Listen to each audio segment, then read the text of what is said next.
Yes. I say that every Tuesday. And Or yet I Zach usually is say that every Tuesday. rarely ever actually wearing pants. I mean, Zach usually dictates that he's not wearing pants. I mean, sometimes he even said he's in yoga shorts, which is a distracting thought process half the time. Not gonna lie. I don't know Most why of the you have time to I'm think in about yoga it that shorts. deeply. It's fucking hot. I don't. Don't. If it's disturbing you, you're thinking too deep. So everybody This is watching true. right now, if you God, want to we're know, live? Oh yeah, we've been live this whole time. if you Oh, want to know yeah. if Zach wears pants or not, you should check out ABSQ every Tuesday at 6:30. 6:30. Oh Yeah. my god. On Pacific Twitch. Standard Time. Pants watch. Yes, you should, and then you guys can have that dilemma in chat with Zach every Tuesday and ask him if he's wearing pants. Please don't. Don't encourage Two him. episodes, hashtag pants. Hashtag pants, exactly. Welcome back, everybody. We are on episode 18. That means that we've Wow. almost been doing this for 5 months. We're 4.5 months in, folks. How long has Hey. ABSQ been going for? Oh, it's just Over a year and a half. Well, A this long campaign has been time. going for over a year and a half. July, August, 17 months. So almost a year and a half ABSQ's been going for. A main campaign. Speaking of all of that, next Wednesday here on the channel is actually the 1-year anniversary for my Sunday night campaign. So we're going to celebrate that over here because Sunday isn't a go. We're not doing a stream on Sunday. We'll be doing a stream for the Sunday crew the following Sunday for I believe it's the 11th. We have a new member joining that campaign as well. Speaking of new members, we also have a new member joining us next week. Her name is Erin. She will be playing a character of some sort. Spoilers. You're about to Spoilers. say something. I was. Had to catch yourself there. Probably shouldn't tell you anything. You guys probably already have gotten on to it, but we'll see what happens. Hey now, Erin's in chat. She's gonna start yelling at me. Hi, Erin. Oh no. I'm watching you, butthead. Hey, I'm not a butthead. You're a butthead. Anyways, I need TP for my bunghole. so we are a few. Don't bring Beavis I am and Butthead in Cornelio. here. Okay, all right, we have devolved. All right, I was waiting The for this to vibes are happen. truly weird. It's gonna be Wow. that kind of episode tonight. It carried over from chat. Yeah. By the way, God. speaking of chat, Valzana, tell us about our Discord. Surprise. You're getting put on the spot. We have one. Yes. We do. How can they find out how to join it? Is it hashtag Discord or 2D Almost. You're close. It's an exclamation point Discord.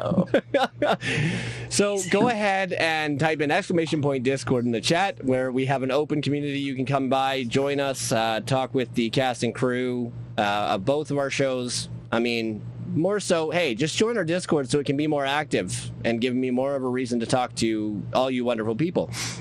We're ready for everything else but Discord. Everything else but Discord. That's it was like Haley was like, it was like in Haley's cards or something that it told me to tell you to talk about Discord. Don't blame me for this. Oh, Don't I'm blaming do you that. for everything now. I'm going to actively blame you now. Wow. Right. I'm gonna murder all of you. Haley, tell us you about dare. our merch. What? I don't work here. I don't know how this works. Yes, you do. Yes, You do now, Haley. Excuse me, I'm a guest, and this is merch. I think it's exclamation point merch in the chat. I think it's already been put out there, but yeah, they have cool things. I think you have like t-shirts and stickers and stuff. There's t-shirts, stickers, mouse pads. I don't have the one from the Stream Elements, but I do have this one, which was made by my mom and dad. So you that's can sweet. get that. Yeah, there's t-shirts, hoodies. I believe there is a hat. Nice. Yeah, lots of stuff. Just go ahead and check that out and support us moving forward. It would be super awesome. And then, yeah, join the Discord and show us all your lovely purchases, and then we'll, just have a good old time chat about it. All right. We have Darren. Tell us about our YouTube. I mean, if you can't, catch us on Twitch, you can go check out the YouTube, ! YouTube in the chat. We'll send you there. That's where I edit the videos, so they're all compact and put up there nicely. I believe it's up to episode 12, maybe 13. I'll get the next batch soon, and then we'll keep going from there. So yeah, you can stay in touch, subscribe, all that fun shit.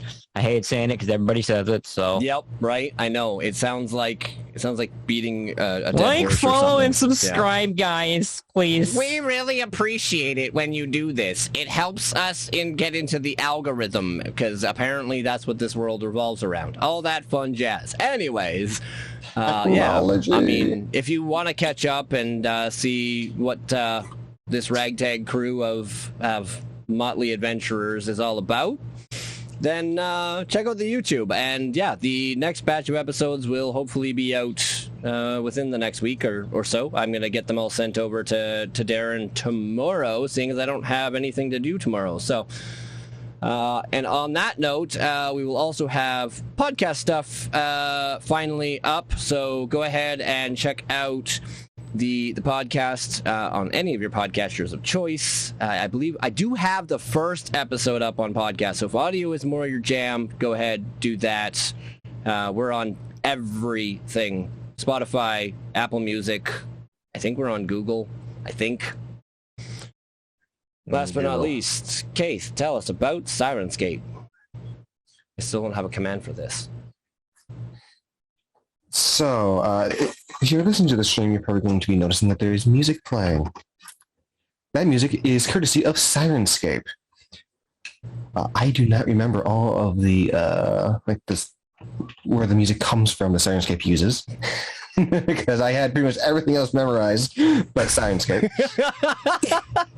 Damn. So yeah, basically, you picked the one I didn't have fully memorized. Oh, yeah. It sounds like you and Valzana got together and be like, okay, I'll cover all these if you cover all those, and then yeah, okay. Yeah. So yeah, basically, Syrinscape is our ambient music. It plays through the stream. There is tens of thousands of songs there. You can set up your own custom moods, all that fun jazz. So if you want to add a little bit of dynamic to your games, you guys can always go and check out Syrinscape. It's fairly cheap. It's you pay it every other month. I think it's like $20. So really dirt cheap, and it adds a great overall feel to your campaigns as you guys are playing virtually. So yeah, go check that out, Syrinscape, for all that music. All right, so I think that's everything. I think that's all the announcements. And eventually what I will do is I'll actually have a Google Doc written out so that you guys can have the actual talking points. And then you guys can just pull that up and then add your flavor to it as you see fit. Without further ado, I think the reigning title for the most amount of recaps ever done on this show is held by Keith, and Keith is going to be doing a recap again. So, sure, take her away, buddy. All right. So, if my memory is serving me correctly, we had started off on our journey to get to Vess's home city. The place that she oh so desperately does not want to go. Same with Ensign. They fucking hate that place. But there's a few towns before we get there. And we were traveling. It's pretty cold out. It's pretty snowy. Come across a few tents. Suspiciously, there's no one there. Anton uses his Hell Sight? Devil Sight? Whatever the fuck it's called. Hell Sight. Oh, I had it right the first time. But he's able to figure out that, they're just invisible. They're waiting. Like assholes. And they're there to attack our newly acquired cart that is being dragged by 3 horses, one of them being a fine steed that is a skeletal warhorse. So they pop out. Turns out they're wizards. They're red wizards that Kadrine knows. Well, not knows, but knows of. And they fucking fireball the cart. Cart survived. Everyone was, for the most part, was fine. Except for my spell slot. You fucking one-shot my skeletal horse. But it was also during that time where a new voice popped up.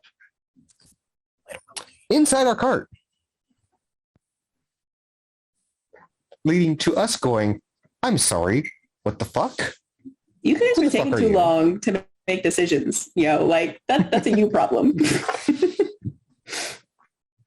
So we do run away because we don't want to lose our fucking cart.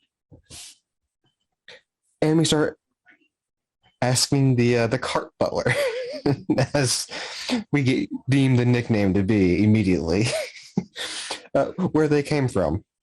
Turns out they're a hexblood.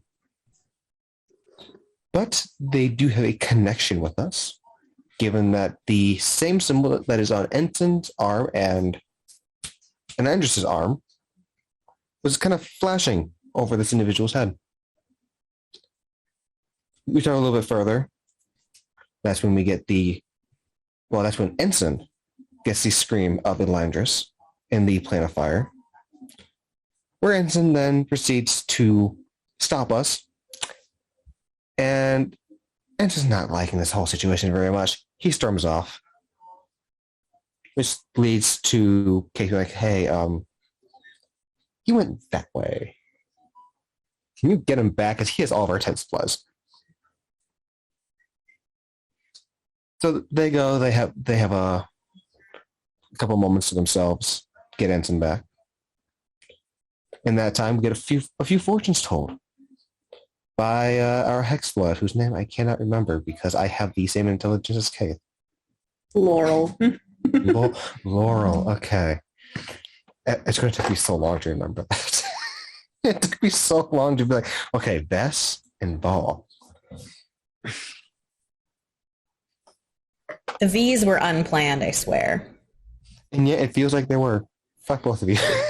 No. What's even more unplanned is if you actually knew what Ensign's last name was and put that together with Bess's actual first name, you'd be like, what? That wasn't planned? Because it was not. Oh my God. But yeah, so, and that session, we had set up camp, we got our tents put up, so we're not outside in the cold. That's when we all had a vision of the same staircase that Elandris had gone up. At the top was Bahamut and Tiamat. They were flying in a circular pattern going one way. Looking down, there were two other dragons flying in a circular pattern going the other way. Freaking shit.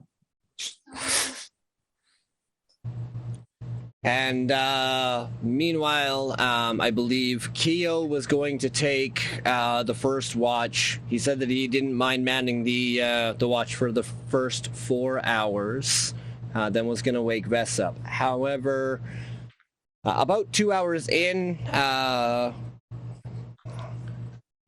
what basically starts to happen is, while Keo's on his watch, the snow starts to pick up quite a bit. And he will actually make his way over to Kaith and ask him, shake him awake gently and ask if he doesn't mind helping make a fire so that we can keep some warmth, as the temperatures have started to get quite frigid. Yeah, like Kaith would go to move and he's more stiff than usual. It's like, oh yeah, let's make a fire. So you guys take a few moments. You kind of look around the area, looking for some sort of firewood to make the fire. You guys kind of dig out where you kind of had made your first one a little bit there earlier in the night. There's probably been a good, I want to say, 10 to 12 inches worth of snow that have fallen in the 2 hours since everybody has gone to sleep. So I'll get a survival check from you to see how much wood you can find. I love survival checks. Wisdom-based ability scores. Better than my intelligence. Okay. Be on the safe side, I'm going to add a knowledge from the past to that. Okay. Total of 17.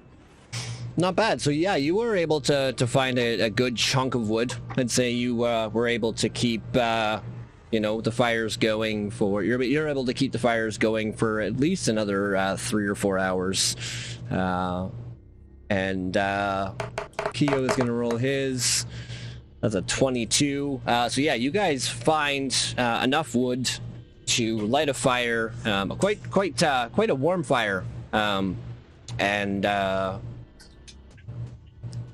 it's able to be fueled for the entire evening up until late morning. This takes you guys about, I want to say 15, 20 minutes. Keo, a little bit more tired than he thought, looks at you, Keith, and asks if you don't mind finishing out the watch. Oh, of course. I mean, I kind of help everybody out with their watches. Okay. So Keo goes to retire inside the cart, as that is probably the only place that has room enough for him currently. And he leaves you to take your 2 hours worth of watch. Is there anything in particular you would like to do while you're performing your watch?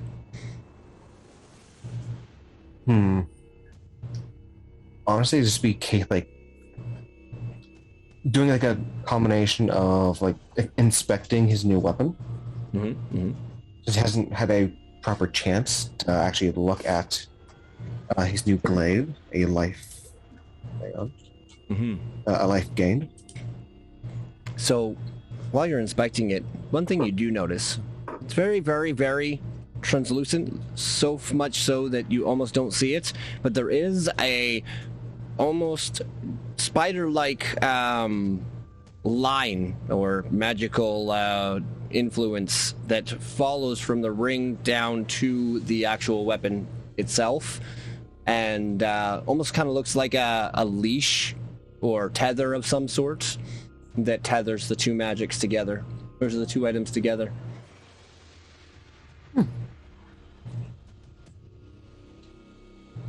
Yeah, Kid's gonna notice that. Like, that's neat. And then he's gonna pull out the flute that Bahama had given to him that Keith has yet to play. All right, so you're gonna play the flute. Yeah, he's gonna play the flute. He's just gonna try it out. All right, roll me a performance check. I will do that, and I will use my last knowledge from a past life just to make sure it's good.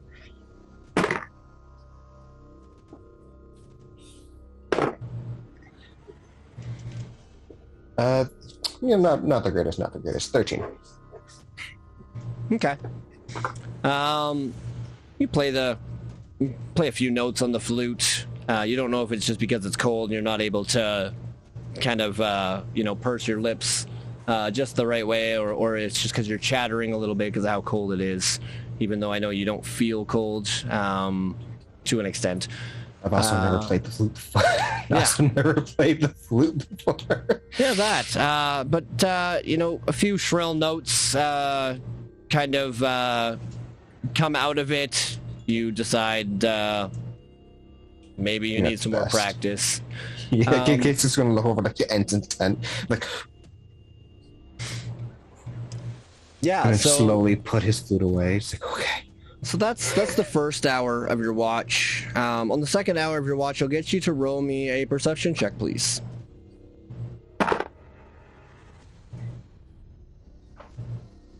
9. Yeah, nothing really that you see. You kind of look out into the darkness, and whether like with the wind coming down or the snow that's causing you to not be able to see anything, you're not able to make out anything. But you swear you hear footsteps in the distance. Mm.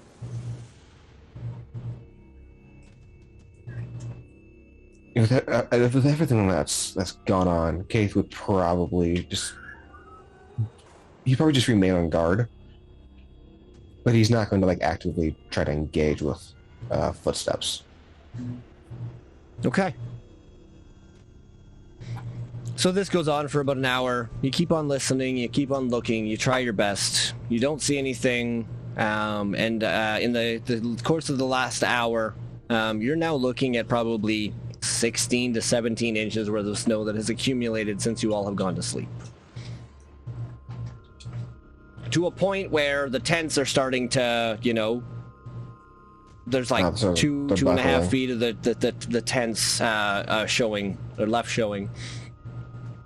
But the rest of your watch goes off without a hitch, and you can go ahead and wake up Vess if you'd like.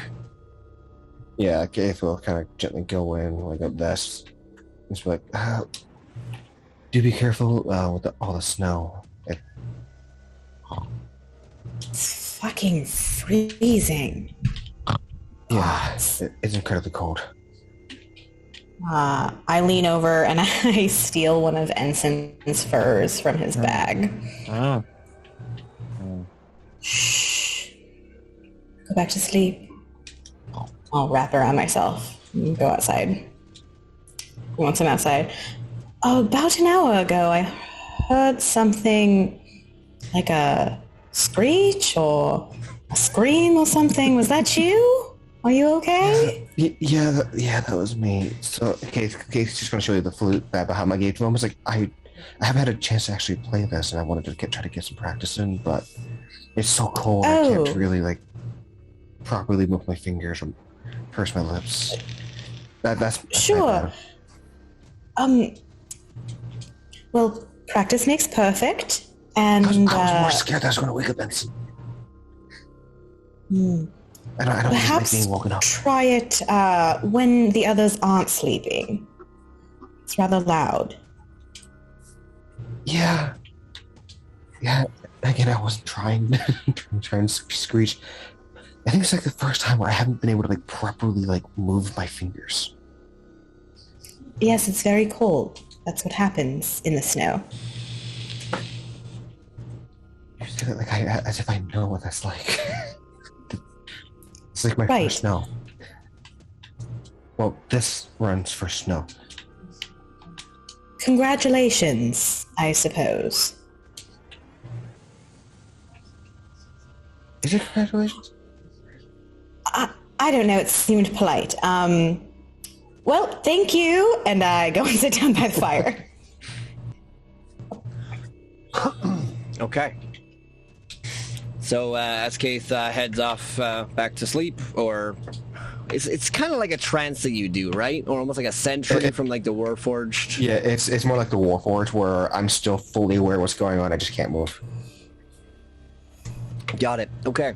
And Vess, you take up your watch. Is there anything in specifics that you wanted to do that you want to do for the first hour? I think with everyone asleep, Vess looks through her bag, knowing where they're headed, checks for a particular set of clothes that she's buried deep, deep down, and finds it, and thinks about taking it out before tucking it away again. And then just sets up and takes her 4-hour watch. All right. So for your first hour, we'll use your passive perception. And seeing as Keith never really told you about what he had heard, you also are very, very sure while you're doing this, your ears kind of twitch. You hear the sound of footsteps. Or what you think are footsteps. They very much so sound like footsteps. How far and in what direction? I would say probably 60 feet away, and they seem to be kind of coming kind of like around and like it's almost like a circling for an hour. It feels like the footsteps have literally been 360 degrees around you. It feels like they are literally walking around the camp. I've seen Kyo's bears before, so I'm just going to assume that they're the bears and not tell anybody. Okay. Yet. But I do, once I've kind of listened for a while, I track the sound with my eyes, even if I can't see anything. So the one thing that your passive perception for the first part of your watch while you're doing what you're doing would tell you is, if you were to really listen, these sound like footsteps, more than an animal's tracks. Okay. And you might also remember that the spirit guardians let off a low green light, tend to stick closer to the camp to ward off, and that their footsteps are not nearly as audible. The night you heard the footsteps, that was Kyo's footsteps that you had heard.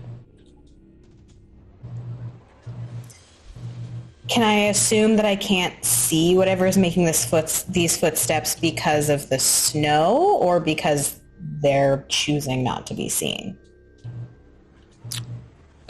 You're not sure. It could be a mixture of both. They could be, hiding themselves with camouflage, or maybe they're just out of your eyesight, just out of the firelight, as it is 60 feet. Campfires are so they might be just on the brim of the light, and you just, with the snow and the long journey of the day and all that, you're not entirely sure why you can't see them, but you cannot. Okay. I'll wait the full hour, and if they don't get any closer or do anything unpredictable, I don't do anything about it for now. Yeah, so for the first hour, that's all that happens. You just keep on hearing these, what sounds like footsteps, just walking around you. Okay. Moving forward on your watch for the next 2 to 3 hours, what else? What else did you want to... Yeah. Now that no one's here, or no one's awake, and there's some privacy, Bess does something very odd. She rolls up her sleeve, and she pulls out a little vial of oil and begins to slather it over various parts of her body, and take a dull, curved piece of metal and scrapes it down her body. And this is how Vess bathes. They've been on the road for a while, and they're going somewhere where bathing feels important. Cleanliness feels important. So I just do that slowly, and probably have to take many breaks because it's very cold out. But that's what I do as I take my watch alone. Okay. So, another 2 hours. I was going to say, go ahead. The watch, she wouldn't have been alone for very long. About when she starts doing that, Balsana has woken up. I believe she was still in the cart. Oh. Okay. So upon seeing him over there, she's gonna try and crawl over him as carefully as she can, and go over the giant and make her way on out. Sees Vess, and then promptly just stays quiet and probably just crouches over by the cart like she's trying to be invisible, failing.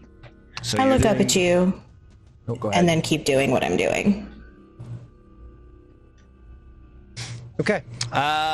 You know what? I'll get you both to roll me perception checks then.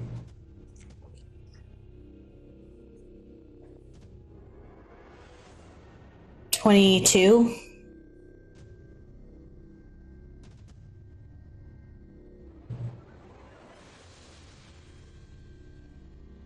You are muted, partner. It's an 8. Still crap. Yep. Volzana, you see snow. You don't hear anything. This sounds like a normal, everyday, winter. I don't know if you have winters in the Feywild or have been near winter, but one thing you do know is from the time that you went to bed and the time that you woke up, which has been about 6 hours, there is now almost 21 inches of snow on the ground. Yeah, I am currently like struggling So in those inches. I when was you gonna got sit out of down. that cart, when you got Was out of that cart, you were pretty much like you stepped down into the snow and sunk up to like your knees, basically, a little bit higher than your knees. So I cannot walking is guarantee. a little bit difficult right now. Yeah, no, Balzana's playing in the snow. That's why she's not paying attention to anything. Got it. She's straight up playing in the snow, making stuff in the snow. Vess, with all of this information, 21 inches of snow, you still hear these footsteps as if it was like they were walking on top of the snow. They're not being labored by it. They're not. It just sounds like footsteps, and it just sounds like normal, everyday footsteps. It doesn't sound like that as you sink into the snow. You don't. Again, you still don't see anything. I'll go first to Velzana. There's something I'd like to check out a bit farther outside of the campfire light. I don't think it's something to be too concerned about, but if you see a signal from me, please do wake Ensign and the rest. Would you? Sure can. Thank you. And then I will quietly try to go get close enough to see whatever is making the footsteps if I can. Balzana's just like watching you disappear.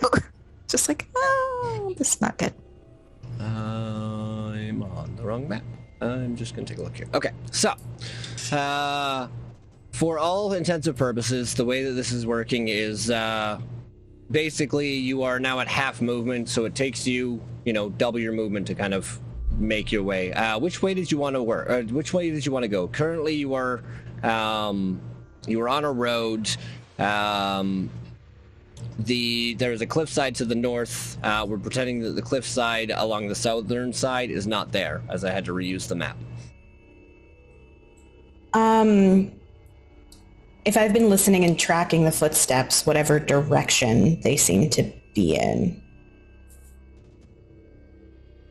Okay, give me 1 second here.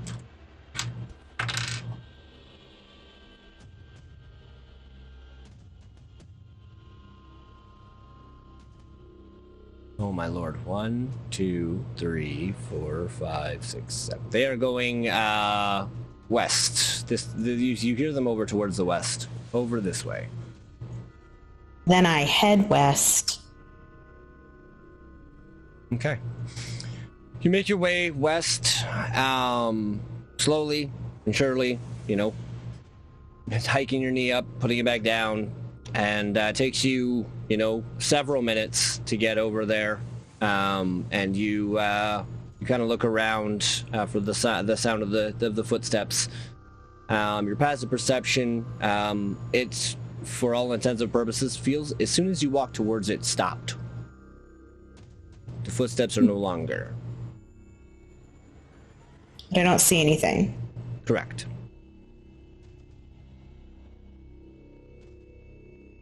If you roll me an investigation check to see if you can find the source of the footprints and see what direction they went, you can do that. Oh, wow, that went crazy. 18. Okay. Yeah, so you see footsteps for sure. Yeah, you definitely see them. They only look like they're sunk into the ground, maybe an inch, maybe the top of the snow line, like maybe an inch. You can definitely see, it looks like, one path. A slightly different, more of a different path. It looks like, from your perspective, that it looks like there was multiple people that have walked by, but you could discern that they all look the same size. Medium humanoid build man. Yep, humanoid. Medium build man. Boot shape footprints. Hello? You get no response. One thing you do notice is one set of footprints over the others, a little bit deeper, as it looks like maybe somebody jumped. I look up. Is there like a tree nearby that they would have jumped into? See, that's the funny part is no, there is not. There's no trees. It looks like they just jumped straight up.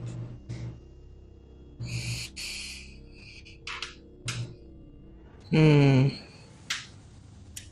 this is some sort of transformation, are there birds around?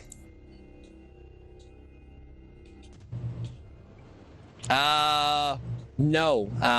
There's no wildlife at all, as it is snowing pretty hard. All right. Then I just say to the wind, if you think you're being sneaky, I at least know you're there. Continue your sentry if you must. And then I go back to the fire. Okay. So it takes a few more minutes. While you're doing that, Volzana, what are you doing? Like, you making snowmen? Are you throwing snowballs at tents? Are you trying to wake people up because it's snowing? No, I have. She's over there, just kind of like she's taking snow off of some of the tents that are starting to sink in, and she's like moving the piles into like multiple things. At one point, you see it's like a weird looking. You're pretty sure it's supposed to be a dog, but you're not sure if it's a horse or if it's a person. It's just some kind of weird shape, and just like a couple of other shapes. She's just overall enjoying herself in the snow. Okay. So Vess, the last hour of your watch, you kind of make your way back to the campfire. The sound of the footsteps have completely disappeared. You cannot hear them anymore.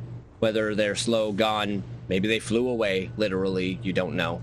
But the last hour of your watch goes off without any issue.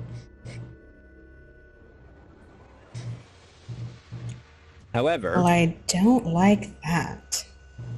one thing that strikes you out as a little bit odd is the cart looks different than it used to.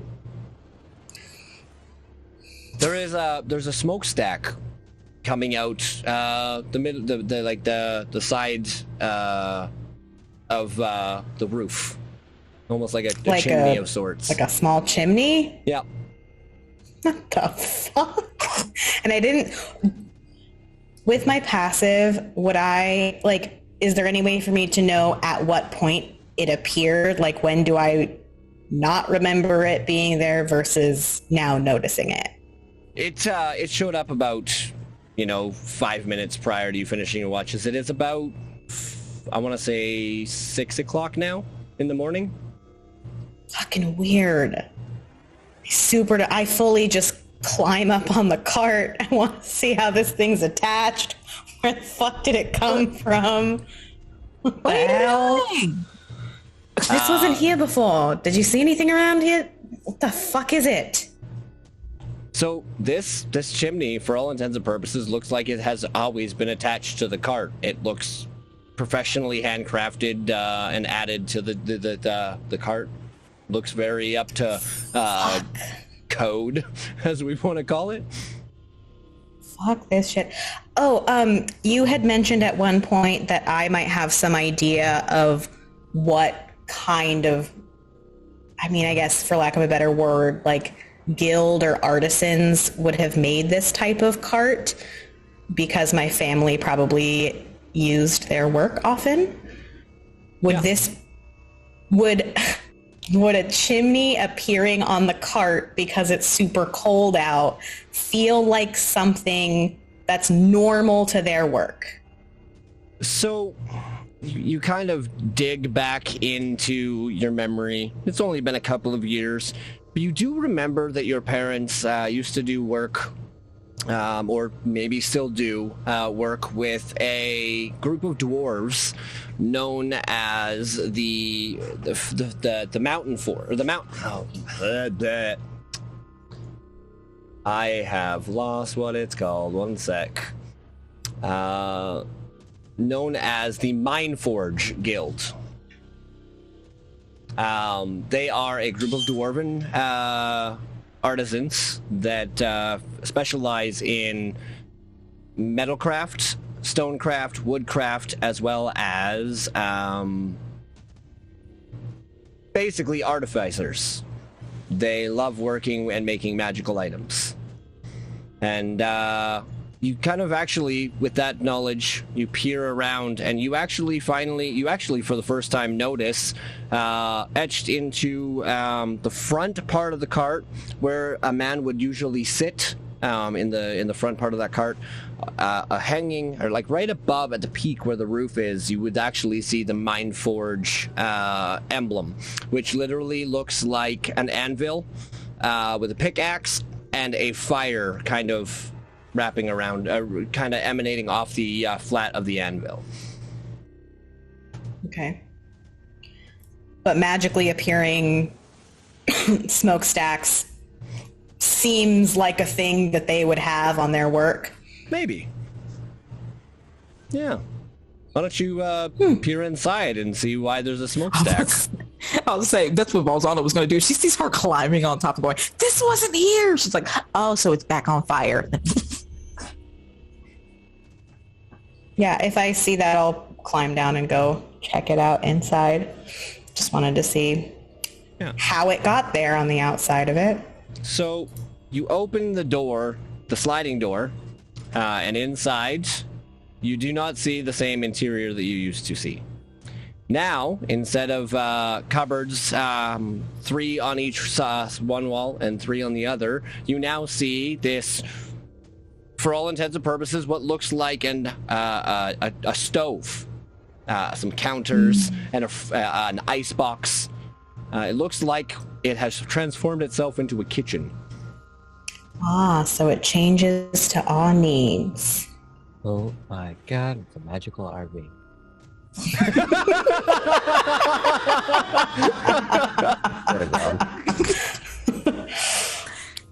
A voice comes to me on the wind talking about an RV. I don't know what that is. They come with a snowplow attachment. I wish.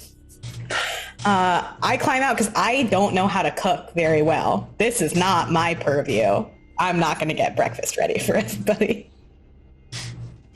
Balzano will climb in. Keo is still in the cart, by the way. So if you're climbing in, are you climbing in on top of him? She's done this. This is how she got out. This is how she got out. She's just going back the way she came out. Just do you. Still kind of concerned over the fact that the smokestack is like there. Just trying to make sure that nothing's on or on fire. No, there's nothing on fire. And with Keo's wonderful passive perception of 10, you hear him snoring away.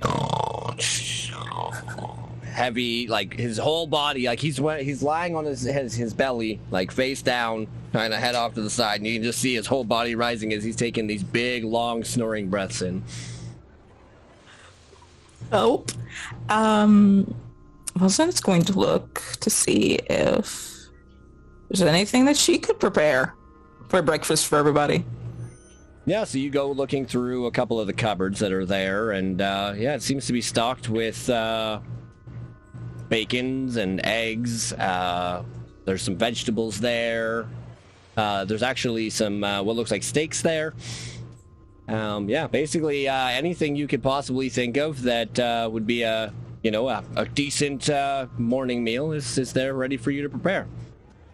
Yeah, well, she's going to start cooking around this sleeping giant. All right, Vess, what are you doing? I'm going to wake up Ensign and tell him about fucking weird footsteps. Good morning.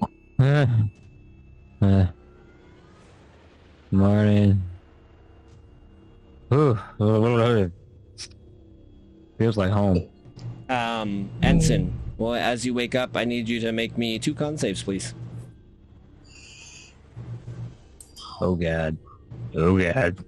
Oh no.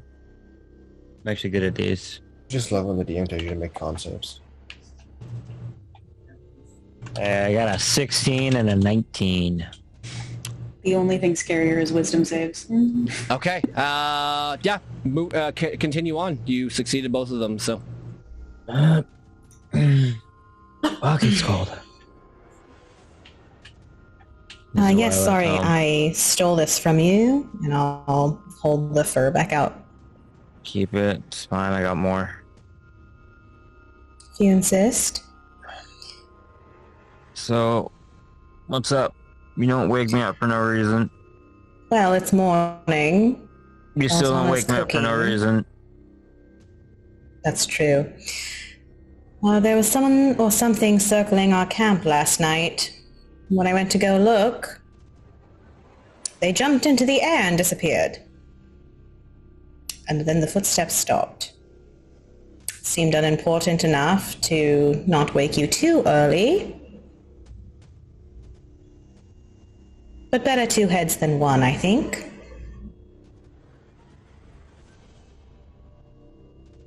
Seen anything like it before?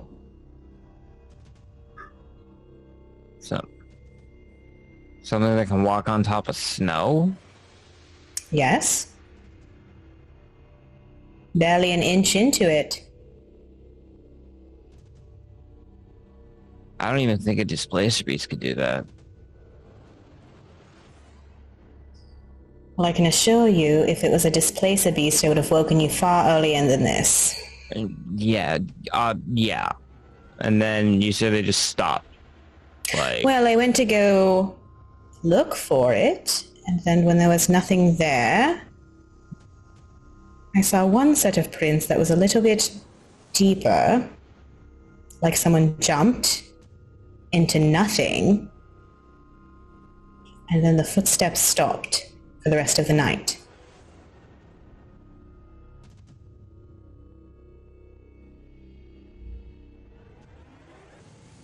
They were circling for at least 2 hours during my watch. And you don't feel that 2 hours is enough to actually wake me up? No, they weren't getting any closer. It was all very predictable. It's like we're just being watched.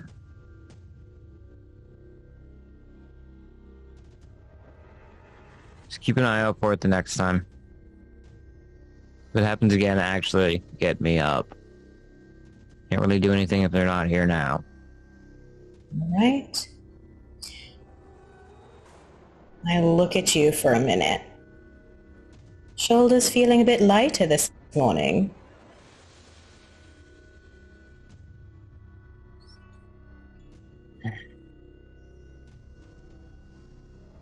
A little.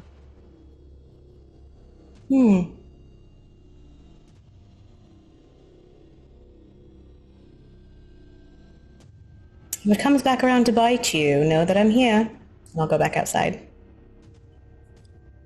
Yeah, I know. I'll get my ass dressed. Leave. Look at all the snow. See, this is why I fucking left Fireshare. Fucking snow. The fuck is wrong with the cart now? Oh, also that. I think it's part of the cart. It changes when we need it to do something else. Okay, it's too early for this. Had enough weird shit over the last couple days. Just need something to drink, something to eat. And we need to keep moving. Bolzana, you hear a rattling happen in the fridge. Or the icebox. Great. Do you want to look back into it again? Yeah, she's gonna go back over there to look into it. All of a sudden, there is where there wasn't before a big old jug of orange juice. Oh, an interdimensional lunchbox. Got it. He's gonna continue on cooking and finishing up. Yeah, no, that's fine. What is the rest of the party doing? I know that Kadrien and Laurel and Kaith are probably still doing sleeping duties, but is there at any point you guys would wake up?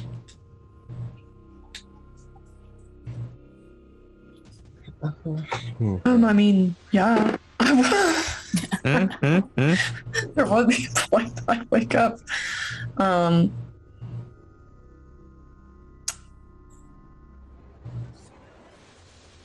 Probably reaching about the 9 hours of sleep mark. Cade would begin to wake up, and then realize that her wings are very, very cold. She's not dressed for very extreme winter temperatures. And she'll come out of the tent into a face full of snow. Yes, because at this point, the snow has obviously subsided a little bit. I should have said that. Maximum accumulation is about 24 inches over and above the 4 inches it had already fallen the day before. So yeah, you guys are sitting at about 28 inches of snow. And yeah, it is very difficult to walk through. From where the tents are, you can definitely see that the fire is still going, and there has been a bit of a melt around it, so you guys will be able to kind of sit around the fire. But other than that, it's difficult to move around. Oh yes, Cade will hurry toward the fire and get close enough to it to where sparks won't actively hit her, but she's very close to this fire. No worries. I think Laurel has been awake for probably the past hour, maybe two, but has been sitting in her tent, going about reading her own cards, making sure she has everything. She'll dip into her lantern and pull out her winter clothes and put that on. It's mostly just a really thick, really good cloak that goes all the way around what she's wearing. And then pop out of the tent to see that a third of her is covered in snow. This is deep. It's probably up to like, what would that be, like mid-thigh on her? Cool. Snow. This is a lot of snow. Yeah, I know. All right. This is why I don't live up north anymore. Fair enough. I don't think we've ever had this much snow in Barovia. It's ridiculous. Anyways, good morning. Why is the cart smoking? There's a kitchen inside. How convenient. Someone already Yes, making this sort of breakfast? magics is very convenient. Costs a lot of money.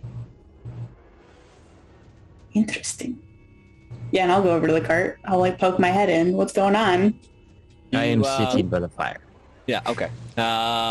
You poke your head in. Volzana is at work cooking something. Roll me a... what would a cooking check actually be? Would that just be a survival check? It should be a survival check. Yeah, Survival. okay. Yeah, roll me a survival check. See how well you've maintained not burning anything. I mean, that's definitely wisdom over intelligence. Yes. Ayo! Well, they're- Pretty good. yeah, What'd you they're get? cooking. It's cake. Hold on, I have bonuses for survival. Bonuses. Oh no. It's just one. That's sad. That's a 17. Yeah, so as Laurel pokes her head in, it smells good. Volzano's making a very intricate breakfast of some sorts. You can get the details from her because I'm not going to make the menu for you. I already have it. I already. Nice. Perfect. So, yeah, Volsano, what are you making with that Volsana, 17 survival check? Since you said there was eggs in there, she's going to be trying to make a relatively protein-packed breakfast because everybody's going to be on the road and it's cold. So it's basically omelets with the steak in there, and the vegetables all chopped up in there, and they're relatively plateful omelets. Like, especially if it like looks like the fridge is randomly regenerating things. So or putting things in there that weren't there before that somebody had mentioned that they would like. Yeah, and so she's made pretty sizable omelets for everyone that like take up the plate each. Okay. Would you like any assistance? Oh, You also see Keo, by the way, still snoring away. She's just hopping around him in this kitchen. Yes, she's been doing this. She's like, Every time she's opened the fridge, she bashed him in the head. He still don't wake up. She would have scooted his head over with her foot. Keith is not in there. But she's like, are the others awake? I think everyone, I'm not sure exactly what Keith is doing. He's sort of sitting and staring off into the distance, and I don't think that is technically sleep. Kate's not in there. Kate doesn't feel temperature. He just knows that his He's body just sitting in stiff. the snow. He's probably buried in snow. So if you were like I was saying, you see like his hands sticking out, moving slowly. Just to notify where he is. I go over and clear him off and make him come sit, but that's ridiculous. I would say there was no guarantee that Balzana hadn't like made a snow hat on his head and then left. Did you? I am muted because I'm eating. Ensign that would be funny. the second he sees the hand, Ensign just be like, fuck. Yeah, so you guys are sitting by the fire a little bit. You finally warm up, and you all of a sudden realize, hey, wait, where's Keith? Oh shit! He's like literally like probably up to his chest by now, buried in snow. Like he kind of blends in with the snow with how pale he is. Like, so he's just kind of sitting there. Like, you see his glaive just kind of sticking up a little bit off of his back, or maybe from his arms. Maybe he was holding it when he went back to sleep. Yeah, because he was probably holding it as he went into like his rest. You know, Valzana, I really think if the snow is to keep up, we might want to get him like a little flag to like stick out in the snow so you don't lose him. Oh, is he buried? A little. Mostly. I checked, he wasn't that buried. Oh, no. There's like 2 feet of snow out there. It's dense. Can somebody check and see if the cart has a shovel? A shovel. Do you think It if I gets open really dense about a foot down. So in the cart, Valzana, you obviously, again, on the one wall, you see all of the necessities of a kitchen. And on the other wall, there is a couple of like tall pantry style cabinets if you wanted to look in there. Let me see. Would you go over there and look to see if there's a shovel? I'm still making plates. Sure. You think if I just open a cabinet, the one will be there if I think about it hard enough? That's what happened with some orange juice, so I guess. All right. Weirder things have happened to me. And I'll open up a cabinet, I guess, thinking about a shovel. So not a shovel, but you do see the makings of 7 very well-made jackets covered in furs, all of varying sizes. And there are 7 of them there. I'll just pull them out. Not... So the accuracy of wanting things and them showing up, not very good. But this is still good. What is it? One of them looks very, very large. You would probably be able to discern that this one might be for Keo. I'm a little concerned that your magic cart knows measurements. And I'll just drape the coat over the sleeping Keo. I'll come back to help you with carrying out plates, but let me go dispense some jackets. And I'll head outside. Give me a shovel? No, I tried very hard, I promise, but do you want a coat? Yeah, I'll take a coat. Just hand out coats. All right, Kate. I don't have a shovel, so I'm gonna need you to just mind your toes if possible. I'm gonna pull out the scrap, turn it into the Dominus Saram, and I'm gonna start using it to dig them out. For all intents and purposes, you guys can all add cold weather clothing to your inventories. Cold weather clothing, okay. And these are very well-made jackets. In all honesty, looks like they are waterproof and are very, very warm. Like they're fur-lined on the inside, and they've definitely got furs on the outside. Very, very intricate-looking design. Cade will gladly take a coat and drape it over her wings so it more like acts kind of like a very weird cloak, and she'll just pull it shut around her with the little arm. My wing mantle. So here's the thing. So Laurel, when you were looking through the coats to hand to people, you did actually see one that had little slits in it that looked like it would fit Kadrian's wings. They have a little zipper to them, almost like not a zipper, but it's got like a piece of leather, so you can untie it, and then you can tie up the slits back up so that she could literally slip her wings through it. Well, I think this one is built for mobility, but it also looks big enough where you could probably drape it over your shoulders to keep them warm when they're not in use. Great. All right. How does the cart know? How are carts? You're the one who bought the cart. I do not fucking know. I showed you yesterday. No, we did not. Magic users, roll me an Arcana check. Oh, interesting. Okay, Arcana. Not bad. Am I smart? I'm a little smart. I'm very smart. Okay. Oh, stupid. 16. I'm stupid. 19 I get my magic from praying. I get mine from just being a good person. Just existing. No comment. And Balzana's too happy to even care about what's going on. Amazing. I got a 19 total, by the way. Yeah, Kadrian and Laurel, as you guys are saying, how does this cart, all of a sudden it dawns on you. You guys were in that cart for most of the day yesterday, or within distance of it.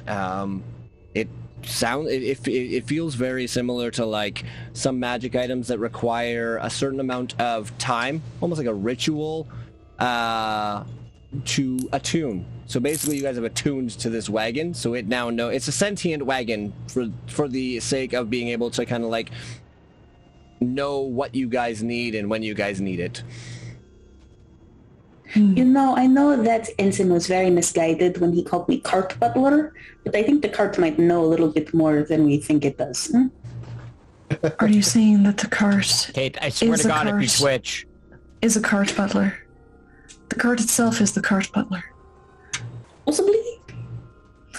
That actually makes sense from what well, to be perfectly honest, I don't really know that much about spellcasting magic, but attunement to magical things I'm aware of. And I think we've attuned to this cart. You know, my mother and Madame Eva, they taught me quite a bit about magic, but mine is more innate, I think. So I barely understand it, but it does feel as though you're all connected with the cult in a special way. Interesting to say the least. And useful, very useful.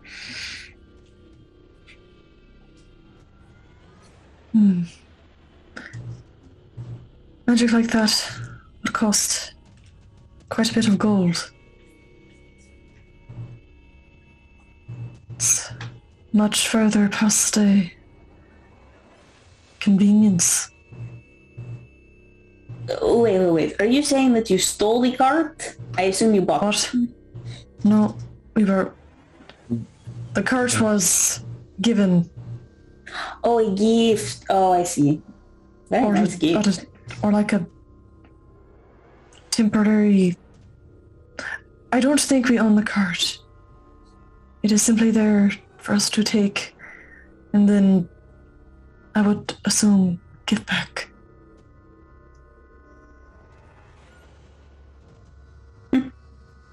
All right. Well, you might want to take better care of it. Maybe don't let it get fireballed next time. You know, I wouldn't really say that we let anything... Look, if a red wizard wants to fireball your cart, they're going to find a way to do it. That's fair. Speaking of red wizards. Yes?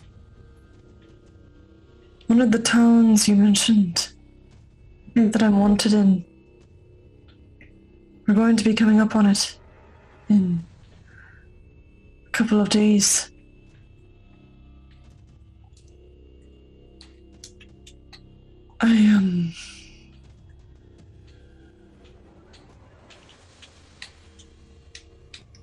I don't have any magic to disguise my identity. So I might just make myself scarce when we get near the town. I wouldn't want to put the rest in danger because of me, and I certainly don't relish the thought of any mercenaries taking it upon themselves to collect a reward.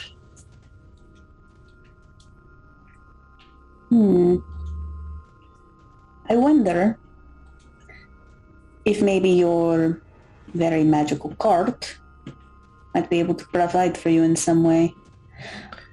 I know it's very... Unless it can provide me with literally changing the color of my skin. I actually had a different idea. So my people of Vistani, occasionally, if we ever needed somebody to be a little bit hidden on the road, you just stuff them in a cart, and if there's ever a cart check, you just make them invisible. I'm fully capable of making you invisible.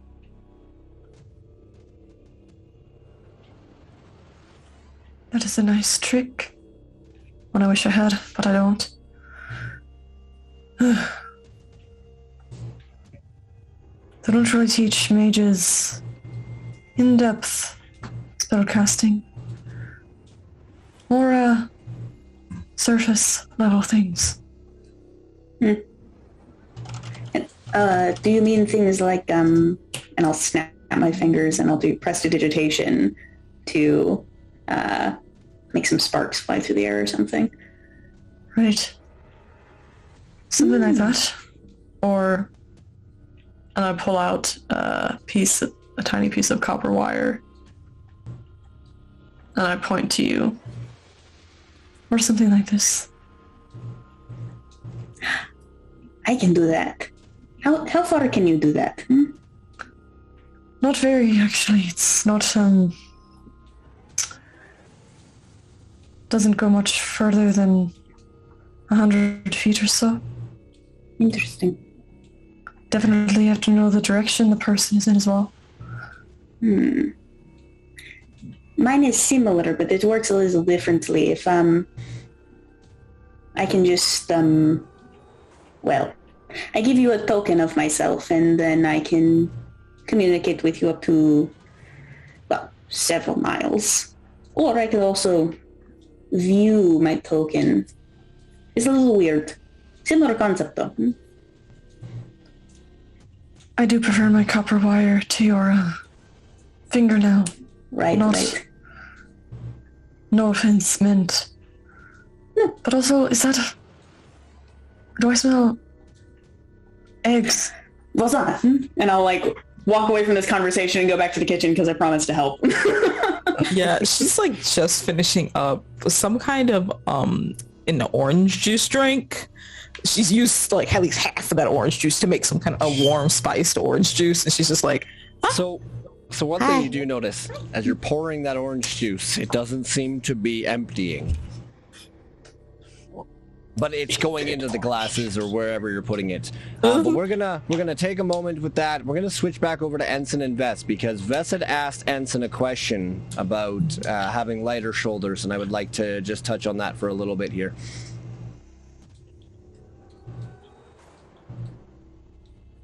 I'm outside digging Keith out. Mm-hmm. Oh, okay. Yeah, I sort of asked, he sort of answered, and then I walked away. Oh, okay. I missed that part. My apologies. Deflecting the conversation. So, Ensign, I just needed him to know I saw. we panned back over to Ensign, who is digging out Keith. I've cut the perfect form from the snow for Keith, and it's just like, all right, you're good. I'm surprised you're not a sculptor. Yeah, mining gives you some interesting skills, but it's not one I ever bothered to work on. I mean, if you say we ever need a big coin on the side, if someone wants like a sculpture made, I feel like you'd be able to do it just perfectly. Okay, let's start small first. Like, I make some little wooden figurines, maybe make some extra cash, but... Oh, man. Full statues? I don't think I'm there yet. I'll probably fuck something up and break an arm off and get pissed off, you know? Then I don't think anybody would take it. Like Bess told me, practice makes perfect. Yeah, she would tell you that. I'm just glad that I did not wake you up last night. I'm right here. Yeah? Stop talking about me like I'm not here. I know you talk shit about me behind my back, but at least go behind my back. No, we're not talking shit about you behind your back. Shit. I'm just saying, you say practice makes perfect, and yes, you would say something like that, because that's how your parents raised you. I fully thought you would have gone back. Would have gone to like the warm cart instead of being outside still. Keo, still snoring, taking up most of the floor space you can't fit. Okay, the kid's gonna like walk over to the cart. He's like, well, I can see the snow. I don't want to see the snow anymore. Turns out it is very No, out. Too many butts in the kitchen. Out. I can't even. Scooch. Keo, wake up. Keo. Hang on, let me get He's something. sleeping. Leave him be. Wow, he really is a bear. Bears wake up to food. Anyway, speaking of food, since you're here, I'm handing out plates. And I see there's a thing. I'm awake. Food. I was gonna wave food in front of your face. It's far more effective than I anticipated. But passive perceptions will tell you that maybe he was just faking it just so he could stay in and smell the food while you were cooking it. Even though he's being like occasionally kicked on accident. Oops. Yes. I mean, he's a big brute of a guy. He can take a fridge hitting him in the face. Keo's head. I can take it. That smells delicious. I can take it. That smells delicious. Just falls on a moving you with her foot. Just, it's fine. Surprisingly, when you did that, it felt very easy in comparison to this big brute of a guy. So, yeah. Yep, totally now you can definitely insight the fact that he was totally awake, pretending to be asleep because he loved the smell of the cooking. Oh. Having noticed that, I'll lean down to him and go, next time you're helping or you get kicked out, whether you're conscious or not. So, Laurel, one thing you will notice as you say this and you kind of look around the cart, you notice that as much as this cart makes sure that it can do the things that it needs to do for the party, it's not tall enough for him to stand up in it. You crawl. It would be like, he'd have to be like hunched right over. It would look very funny. I'm sure you're familiar with bear crawling to get your way out of here. I get your point. All right, I'll stick outside next time. Or you could stay in and help. What You is could the... just What is the She's on the- situation, anyways? Is breakfast actually ready? As he looks at Bolzano. Yes, it's actually finished. I just finished eating all the plates. I have unlimited cold orange juice, and I have warm limited orange juice. That's spiced that I made. Yes, he's completely glossed over the fact that you basically told him to get on his knees. Just saying, Laurel. Fair enough. I will laugh to myself and help carry plates outside. However, that's the one thing, Keo, as he does want to help, and he is going to take your advice. He will grab the plates from you and put them all in his arms, noticing that there's about 3 feet of snow outside, and realizing, I've got this. I'm a little bit taller than you, and he doesn't have as hard of a time making it through the snow. Oh, a little piece is 3 feet, and I'll just mutter to myself as I continue outside. He hands you guys all breakfasts. Sits down by the Thank fire. you. And I would assume Valzana said that she had made copious amounts of this stuff in fair sized portions. So I would say that she made portions big enough to what you guys would think, what she would think is going to fill each and every one of you guys up. Yeah. Extra for the giant. It's just You just see this big log of an omelet on this undersized plate.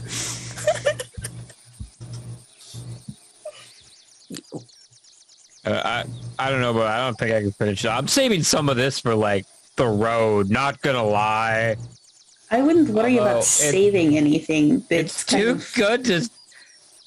Unlimited. And yes, with I'm the gonna have to 17, stop and this take actually tastes delicious. Balzana did a fantastic job. So Well, honestly, Valzana, you need to do this I'll pay you to do this every day. I'm glad my cooking carried over. whatever gold we make, we just give my portion to Valsana. Or you can just enjoy the company of friends. Are you not all friends at this point? We are. It's my We've eyes. only known each other a few days. A week? Actually, I'd like to insight everybody on what they think of friends, if that's cool. I want to get a vibe check on the whole group. Sure. I mean, I don't think I'll have to ask you to roll it. I'll just what does people want to share about that then? Zana's just yeah. Just she answered immediately. She's just yeah, we're all friends. Not kidding. In response to Valzana saying, yeah, we're all friends, Catering just puts more omelet in her mouth while sort of looking off to the side. Amazing. Okay, I'll take it. So Valzana, bubbly and definitely friendly. Kaedrine, not so much. Maybe on the fence. Yeah. She's sleeping with one eye open for the rest of the group. It's eater. As I'm eating, at the comment of friends, you do see there's a gentle twitch in his eye. The eyebrow just kind of twitches a bit. But outside of that, no response. Vess has only been picking at her plate and is about to set it aside, done, when the word friend comes out, and she just goes tense for a minute and then sets it aside. That was delicious, thank you. Okay, he just eats it like normal. Probably a bit slower than what a normal person would do, since it's not something that he can truly properly enjoy. But it was made by someone that he considers a friend, so he's still gonna eat it. This would be considerably smaller though, because she honestly did not know if he ate. It's just we've been through this. We have been through this 3 times. She made I don't know, something that's this big just for him to taste it on his tongue. Yeah, it's just one of those things. I don't need to eat, but I mean, it's in front of me. I'm not gonna say no.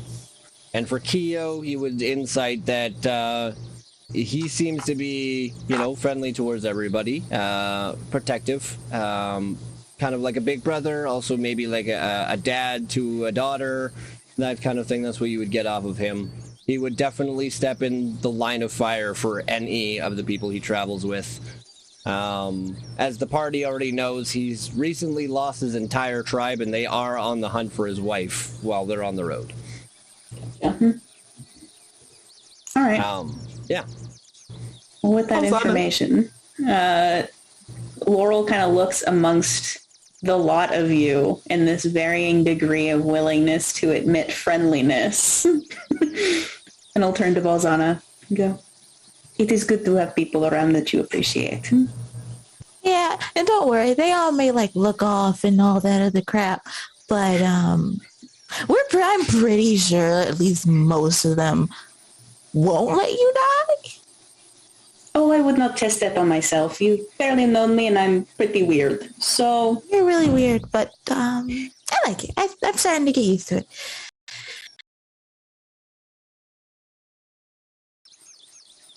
You are gone all of a sudden. Oh, that's me.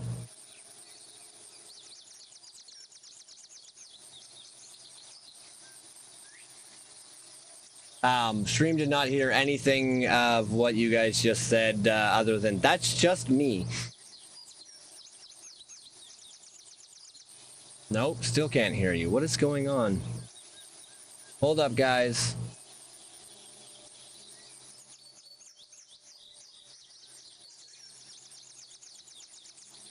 Try again.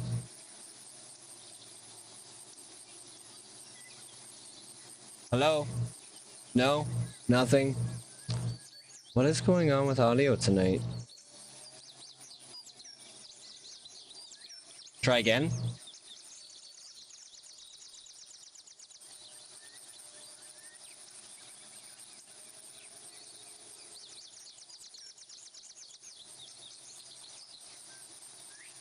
Alright guys, one sec. I'm just trying to fix audio. How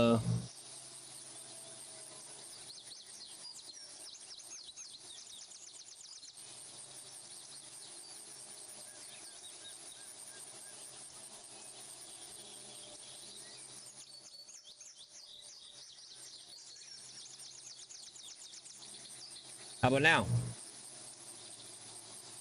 Nope.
Asked for a wave in chat, and then we all left.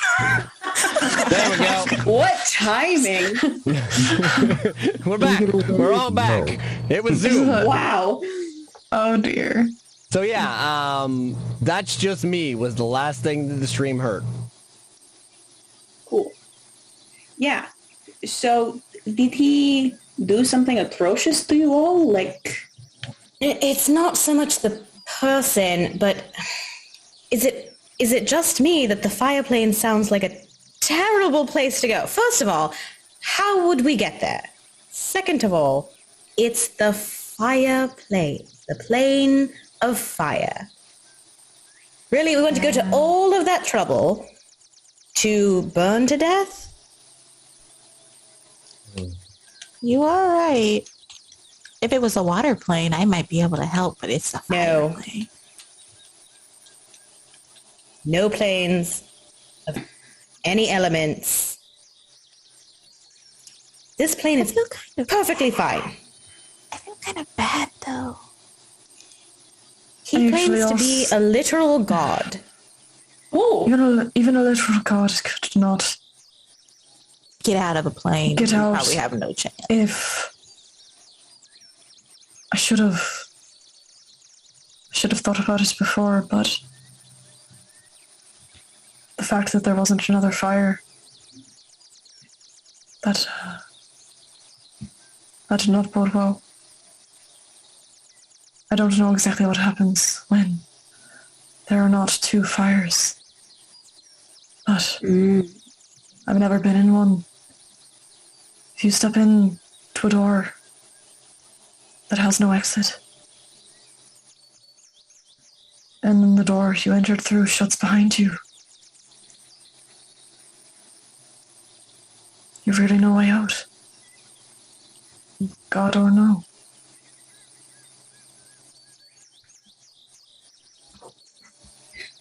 well, as far as I'm aware, the ability to shift planes is not outside the reach of mortals, let alone gods. I trust he is capable, possibly, unless something is actively caging him to void any plane shift spell. Then he's a little fucked, I'll be honest. You know what? I'm pretty sure we have our own jobs to go deal with the headed dragon. I'm sure the gods are going to go and scrape the rest of the barrel to go get us some heroes to go save their little demigod. They're probably not that irresponsible. Right? I hate to point it out, but I think we are the heroes in this situation. Don't get me wrong. I'm not advocating for going to the plane of fire. As people have pointed out, we have no real way to get there. At all. A tuning fork in the note of A will get you there, I think. Yeah. At least that's what I've been reading. Right, but where the actual hell would we get something like that? You would also need to find somebody capable of casting that high level of magic. I mean, we are kind of heading to a city that might actually have that, but if I also may add, given the fact that I've kind of gone through this cycle before, he knew who I was before I became what I am now. I would very much like to have that connection and not be eternally imprisoned in a plane of fire. Well, he's the lady Raven Crow. I don't remember. Demigod.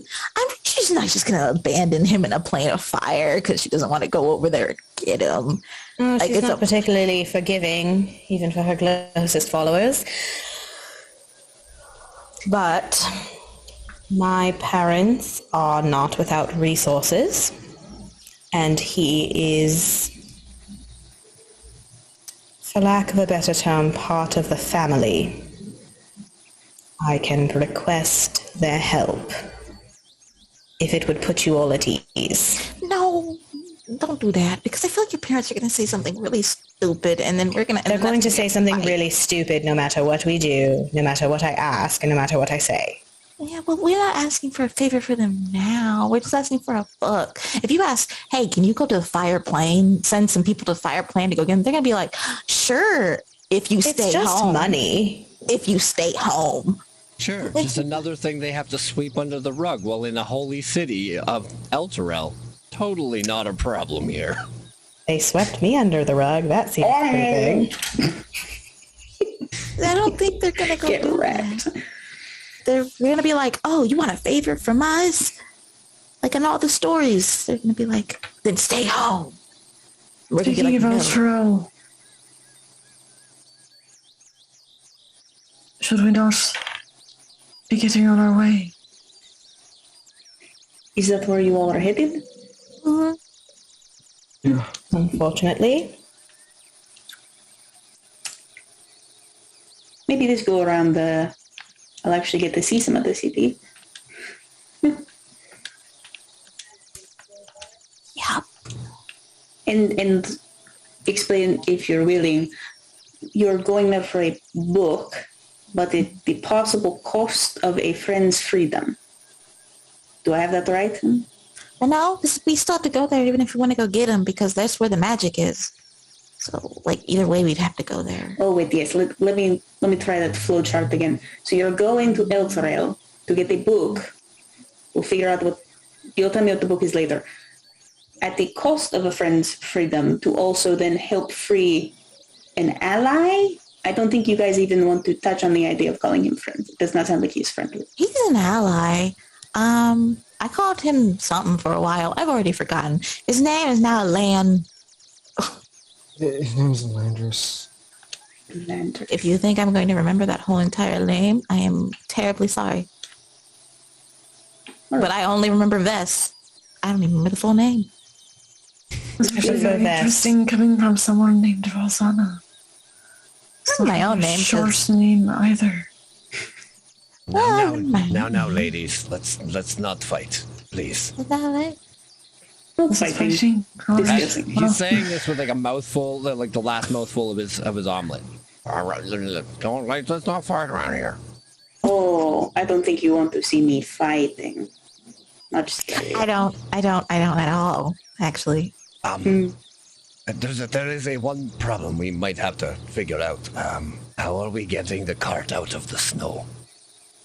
I was thinking about that, but I was choosing not to.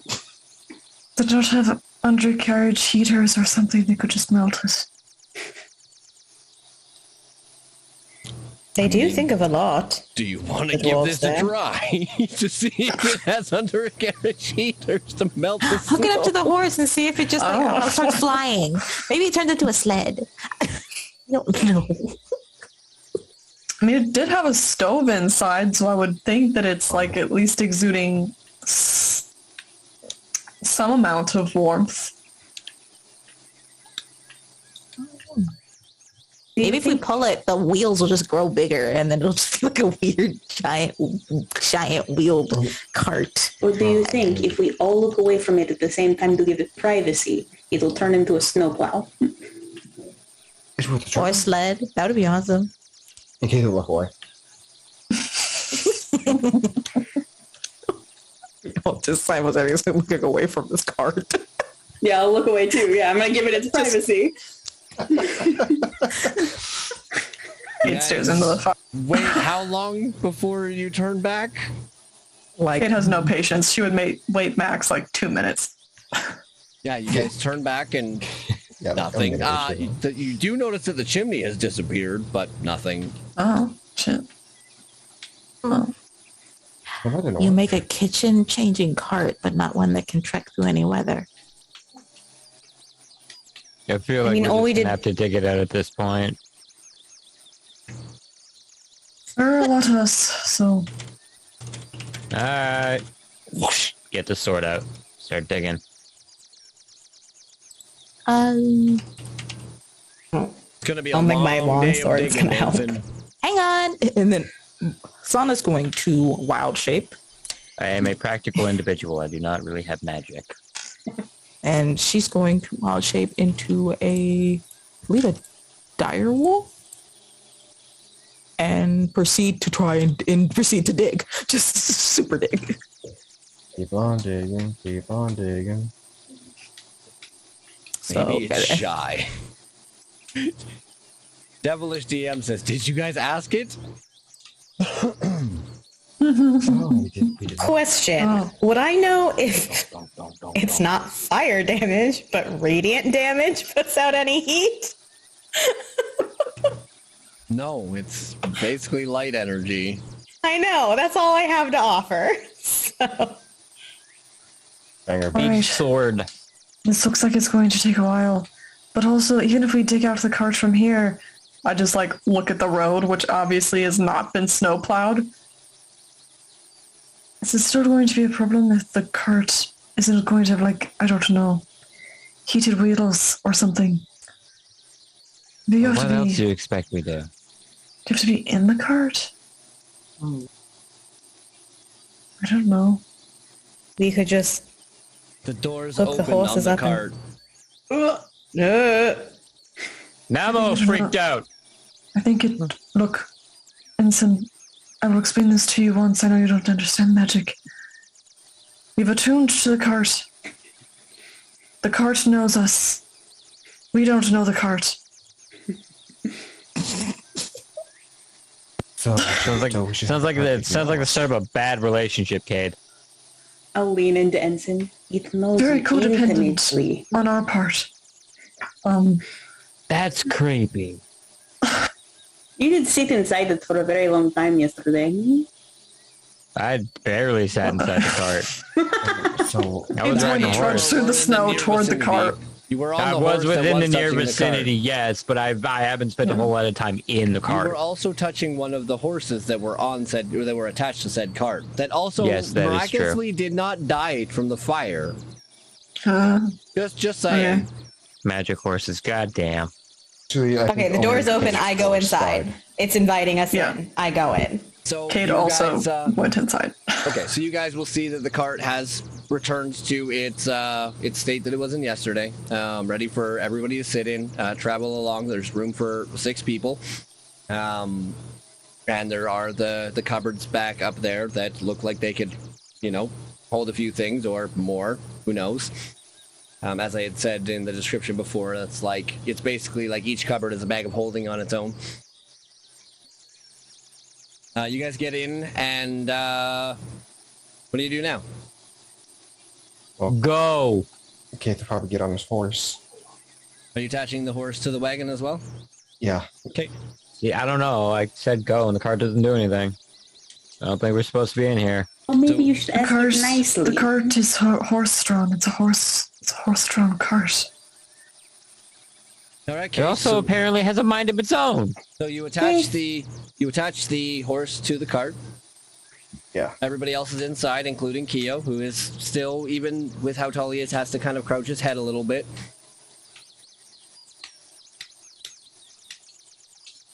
All right, yeah, and then Keith will try to see if his horse can move the cart. Yeah. Okay.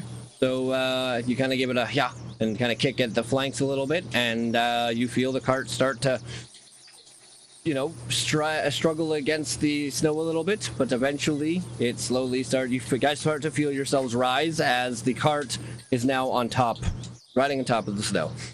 Valsana was in direwolf form outside.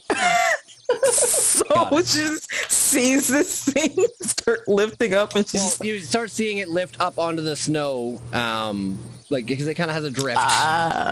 And it just comes up like climbs up the little ramp, quote unquote, and it sits on top of the snow. The wheels dig in about 2 or 3 inches, but nothing too crazy. Okay, now this is fucking ridiculous. yeah, she's gonna Really? turn back. She's gonna turn back and like jump in the cart and go, okay, it can climb this now. Just sit down. I can see it, Hey guys, it's working. you know what? No, I'm just gonna go sit in the corner.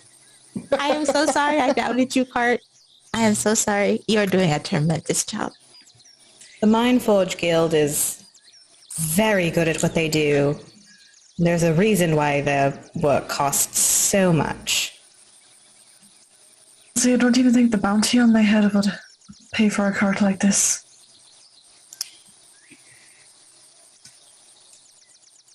As I said before, if we ask a favor from my parents, it's only money. They spend it on things like this. Right. Which is very, very gravely concerning to you right now, Vess, due to the fact that it is the Mindforge creation who has been known to work with your parents. And this card just happened to be in Greenest, given to you by a monk who was a dick towards you at first. And you are now traveling towards Elturel in said card that has ties to your family. Yep, no, I'm fully aware. I picked that up. I picked that right up. Vess didn't eat this morning. I picked it up. It's fine. All right, so you guys spend the better part of 4 hours traveling in the cart, and you guys are now currently about 2 hours away from the first town of Burdusk. And ahead of you, as you guys are traveling, there is somebody standing in the middle of the quote-unquote road. Or Are they a bear?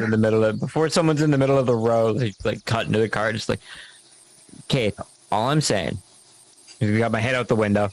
All I'm saying is that if you learned to properly stab with the glaive on the horse, you could do some serious damage. This cart. Look, man, I can't bring myself to do that with the horse, man. I don't want to lose another one. But you can call it back once a day. Yeah, I think more than that, actually. Okay, then why, like, the fuck is that? Fuck is what? Roll me an Somebody on the investigation check, road. Ensign. Huh? Roll me an investigation check. Isle, could I have summoned Matthias at this point? Yes. I actually had assumed that Matthias was already out. Just exists. Yeah. Awesome. Cool. That's a 7. Yeah, you see a human-looking figure ahead of you. Not entirely sure. Looks like he's got some red-colored clothes. You're not sure what to make of it. Somebody looks like they're wearing red. It's hard to make out as I like turn in and my eyes are just caked with bugs. Are you fucking kidding me? Matthias, go investigate. If that's the gross. open, if the window's still open, Keith is gonna like. I don't think we're supposed to be meeting anybody on our way through here. Answer, no. So, Laurel, you're sending Matthias out. Yep. Yes. And I will go slack in the face as I follow Matthias through his eyes. Okay. I'll get Matthias really to roll the creepy when she does investigation that. check. Okay. Really creepy when she does that. I can still hear you. Be used to creepy. I would like wave my hands in front of your face really quietly. Smack it. I have a sixth sense. Shoot. Where did I put Matthias? Isn't he like flying over there? Yes. I don't like that. Shite. I didn't bring up Matthias before. Don't worry about it. Just roll your own then. Okay. You're going through his eyes anyway, so that's... Sorry. I think we have the same wisdom anyways. I think so. So that's a 19 total, actually. Matthias rolled great. Yeah, as Matthias starts to get closer and closer, you recognize this as the leader of the 5 that were attacking you yesterday. But it's spooky. just him this time. And I'll snap back out of it. You know, I also can do still see hear. a massive campfire sitting right beside him. Okay, so what? Actually, Matthias's perception is even better than mine, so it would have been like a 21 or whatever. Anyways, so the red-robed dude from yesterday, well, he's back. There's a fire, so I would not expect him to be actually alone, even though it appears to be he's alone. He's just Slow standing head there. turned towards Cade. We need 2 fires to travel. Do you know the distance between the fires that is necessary? 150 feet maximum, I think, is what I had told you. Similar to my message spell. It's a I bit am over- putting on my armor. somewhat over 100 feet. Well, I will also activate Matt, mage help me with armor, this. and then I'm going to ask Matthias to look within Okay, sweet. Now it only 150 takes a feet minute. for another fire. You guys get, Matthias takes a long sweeping circular fly and reports back that there are 4 different fires of similar size. Well, Matthias says there are 4 more fires nearby. And they're all at the maximum range of 150 feet from the current one that the wizard is standing beside. I got to admit, they are very strategic. It's impressive. They've put them at exactly the right range to make it so that typically if you were on the road, you would not see them. Yeah, I definitely feel like this is a trap. Oh, 100%. Did you guys stop the cart when you saw him, or are you guys still moving slowly forward? The moment We the should ensign would have started run putting on him his over. armor, Keith would have stopped the cart. Got it. Keo, hearing something about red robe wizards, is going to jump out and immediately switch to his bear form. Keith is going to unhook his horse. As I'm putting the buckles on, what if we just run him over? We have a cart. To make it We have 3 clear horses. that wizard will in fact disintegrate this cart before I he won't feel allow you to run him over. I feel that if we got away yesterday and this was ahead of us, which is a trap, we were not going to be able to repeat what we did yesterday. Probably It's not. basic military tactic. The red robe wizard seems to be slowly walking towards you. All right, come on, get his last one. It would be Yeah, I just simple got it. if you hand over the tiefling and I will leave you all to live. So they do want a bounty. Great. Yeah, that's not good. I think they're less invested in a bounty and more invested in getting revenge and a particular silver chain back. I literally don't know what is important about the damned silver chain. You could get it at any jeweler. You know what? Most situations like this, I kick the door open, but because the cart's got a brand, I'm going to nicely do this. Gently walk out of the cart instead of doing what Ensign would normally do. That is truly the first time he's ever done that. Does he not know typically how to use Dorian balls, or I think it's for dramatic effect. Or wonderful? he gets And adrenaline. angry. Is there any sort of plan that we would like to enact before your feisty one gets going? Well, they learn want a very quickly. tiefling, so I could give them a tiefling. Our plan. Okay. All right, they're wizards, so I think going invisible may not be as helpful.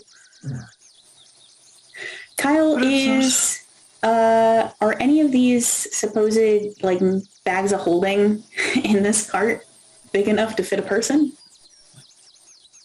No. Damn it. I mean, yes, technically, but how big of a person are we talking here? A Cadrian-sized person? Adrian, how tall are you? No, sorry. I was say wings. He's also got wings, bro. I also have wings. Just going to point that out.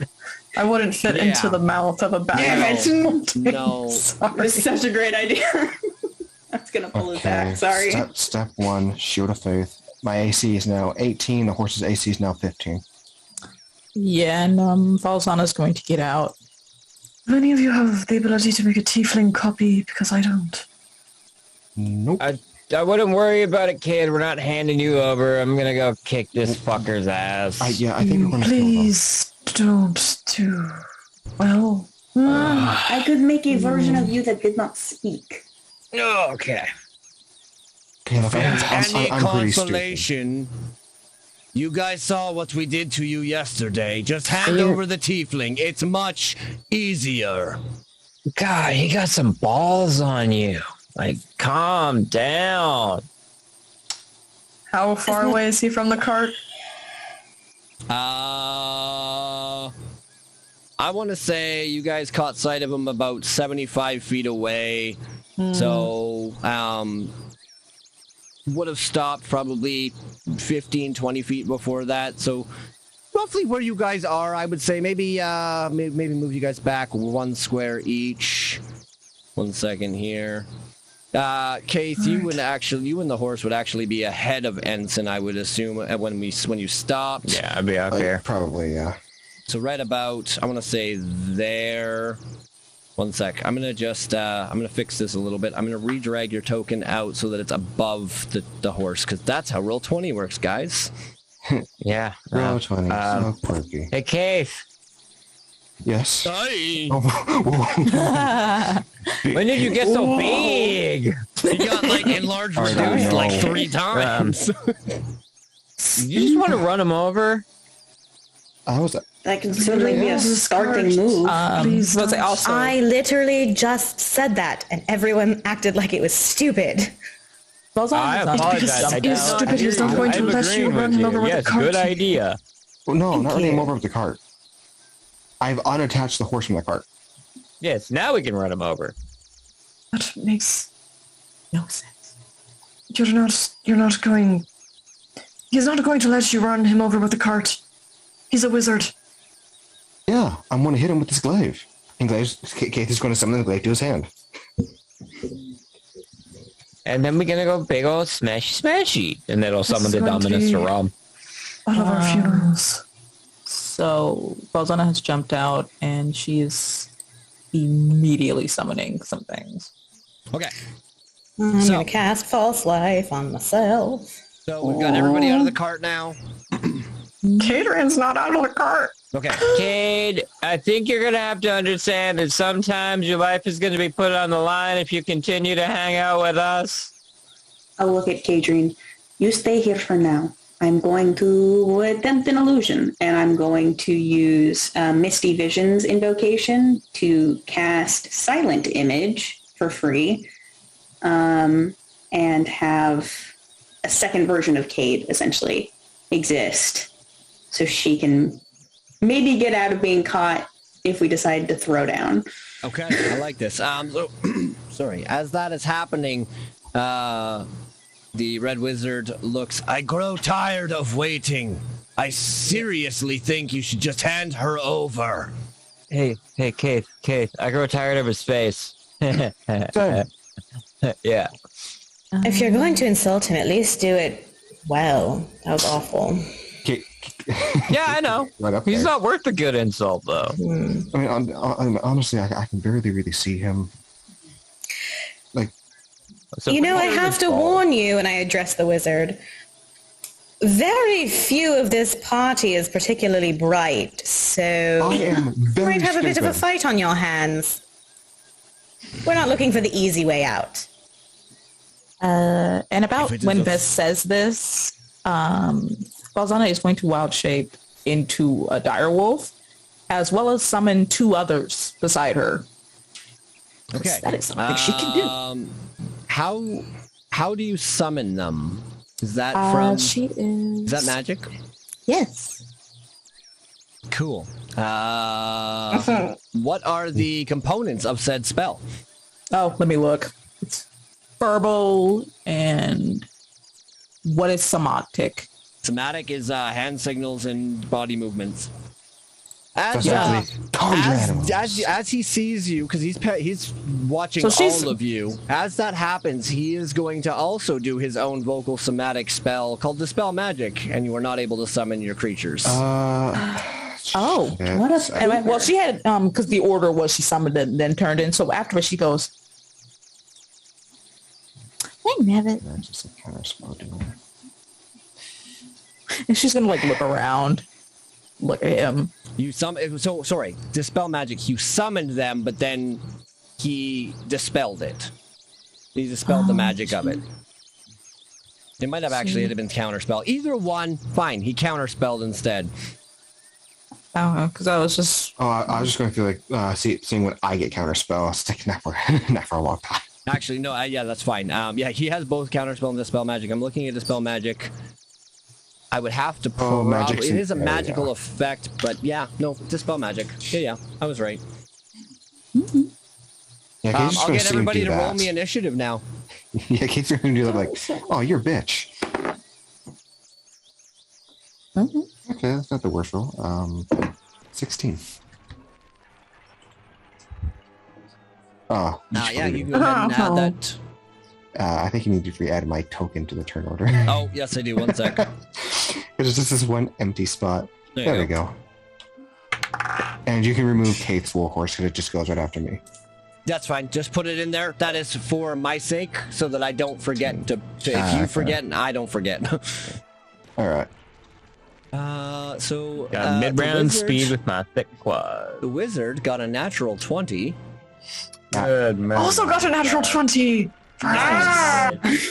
Mage He versus has mage. he has an initiative of 23 total. Well, god damn it. Yikes. Oh my god, that's a very Not very dexterous wizard. dexterous. I'm currently having a work issue. I will be back ASAP, but I got a 13 and I'll stay in the cart if it comes to my turn before I get back. Okay. Kadrian, what did you get?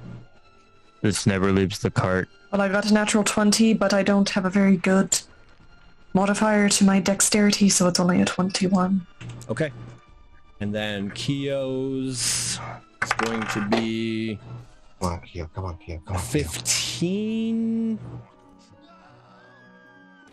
That's not bad. I mean, we all rolled pretty darn good. Honestly, yeah. No, we didn't. Well, Oh No, we didn't. no, not Well, Bess. No, we didn't. Oh, poor My- Bess. with the You're exception going of- last. What's Cleric dexterity speed modifier? is a real thing. All right, so as the Red Wizard, also known as Esbara, I'll just call him Esbara because I'm not going to remember to call him Red Wizard, casted the counter spell before initiative started. He is going to take his turn. He's going to see that you guys are all relatively grouped up, and he's going to do his signature fireball. Great. So I need, that is a 30-foot, 18 20-foot foot radius. 1 second here. Let me just see who's got to make some rolls. I think you guys will all get hit by this, but... Probably. If but, I'm in the cart, ooh. does that help at all? He can't it depends see on me. where I put this. It will really depend on where I put this. Just give me 2 seconds here. If Horse is being targeted, Horse might actually survive this one. Oh my lord, what is wrong with Roll20? It's a 20-foot radius. I also... How much HP does the cart gain for a rest, or it doesn't? It does not. You would have to have mended it. It was mended. Mended. It was mended by Boltana. Yeah, but you only did it once. Once. Okay, so That was honestly, he can target everyone if he targets, I believe. Just hold up. I'm also dealing with another audio issue again. Like, oh, another audio? Man, what is up with Technical audio being just a bitch difficulty. with us right now? Uh-oh. Why does audio hate us? Luckily, it sounds like it's only on my side. Nope, can't hear you guys again. Awesome. Well, that's not good. Stream can, but I cannot. Okay, well... There we go, I'm good.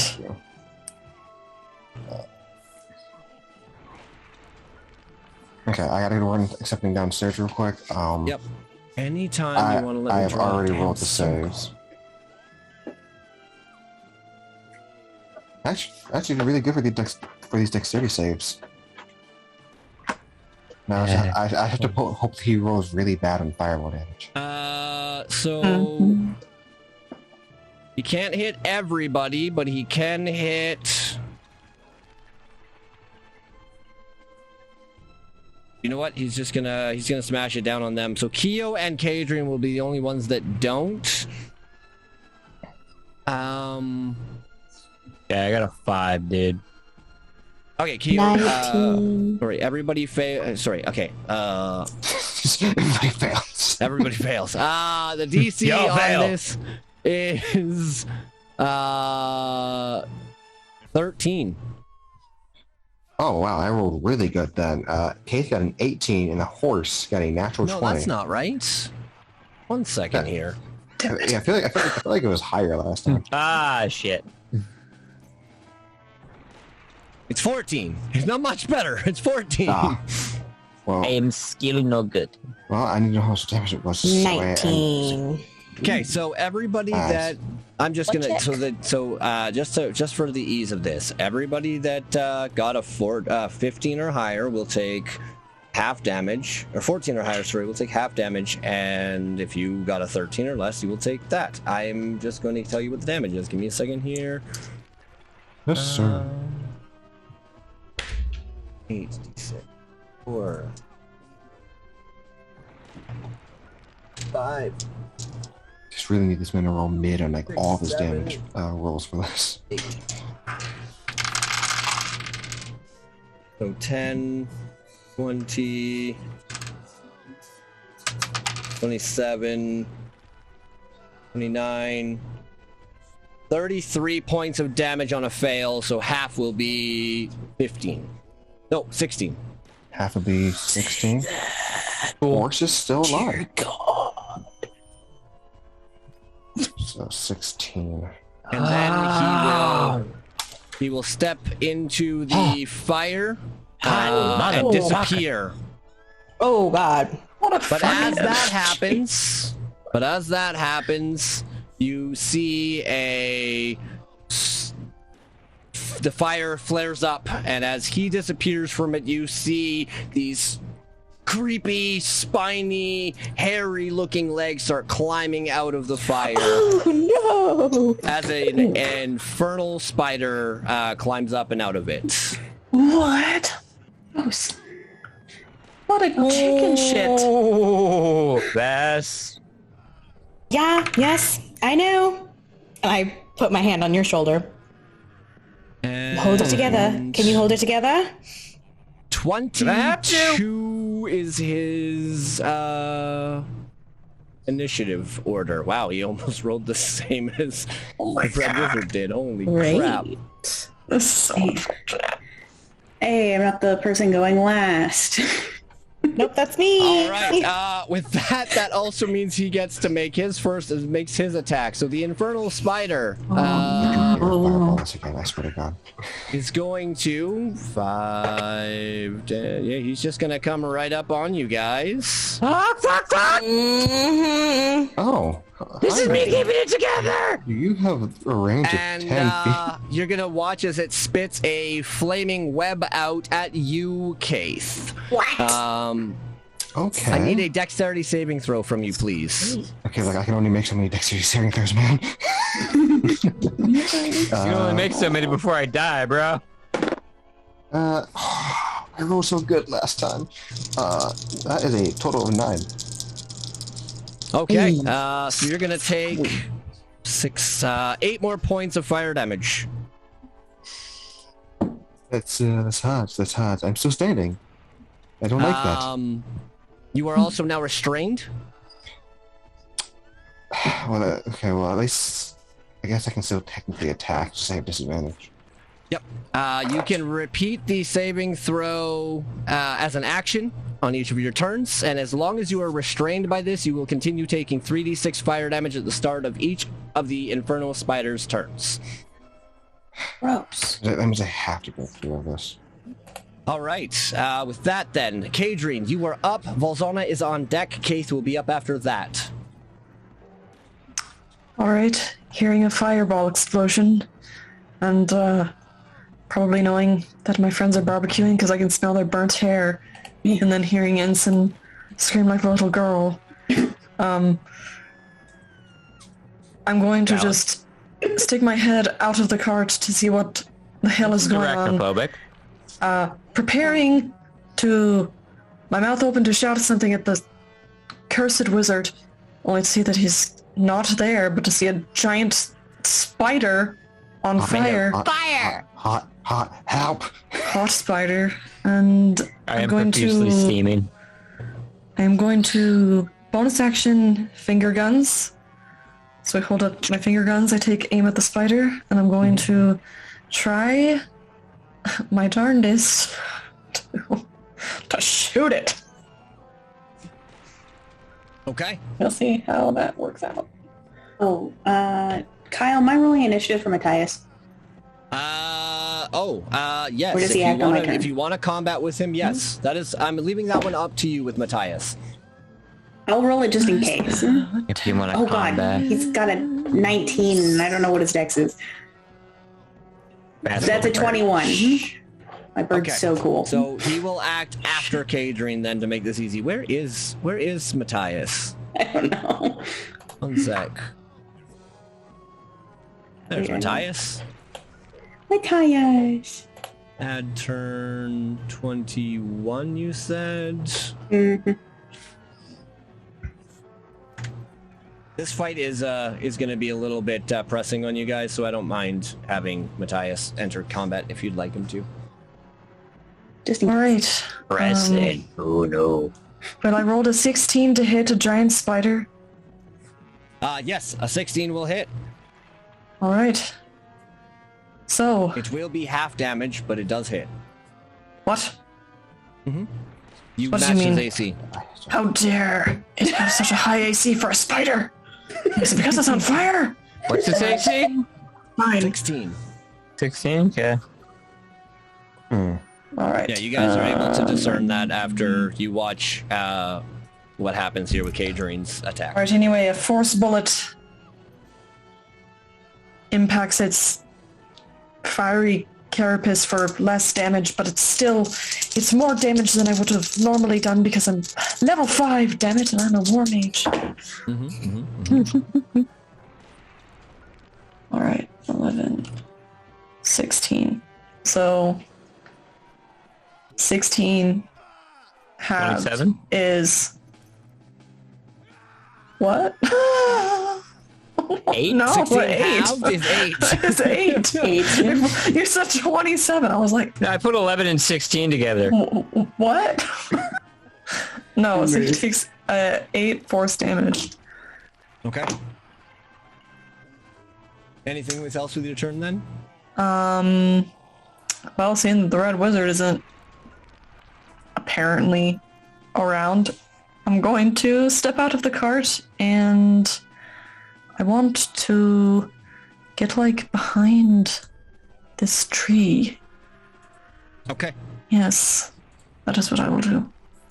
For the sake of this, roll me a stealth check. As you were climbing out of the cart, I don't think the spider has seen you yet, so just roll me a stealth check to see if he can perceive Alright. where you are.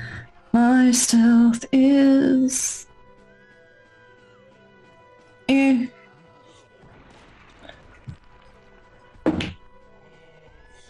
15. Yeah, spider doesn't know where you are at the moment. Oh, For wonderful. the sake of that, I'm just gonna put a sneaky ninja mark on your token so that I know that you're sneaking. Sneaky ninja mark. Snake. Awesome. That's my turn. All right, Matthias is up then Volzana, and then Keith. Bird boy. Bird did so good. Cool. Well,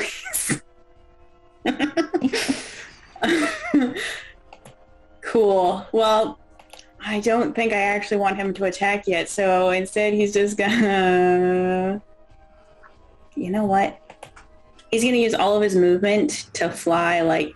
Imagine he's going in an arced path, I guess, around this giant spider. So if I did 20, 25, 30, and then he's going to bonus action dash, because he has cunning action.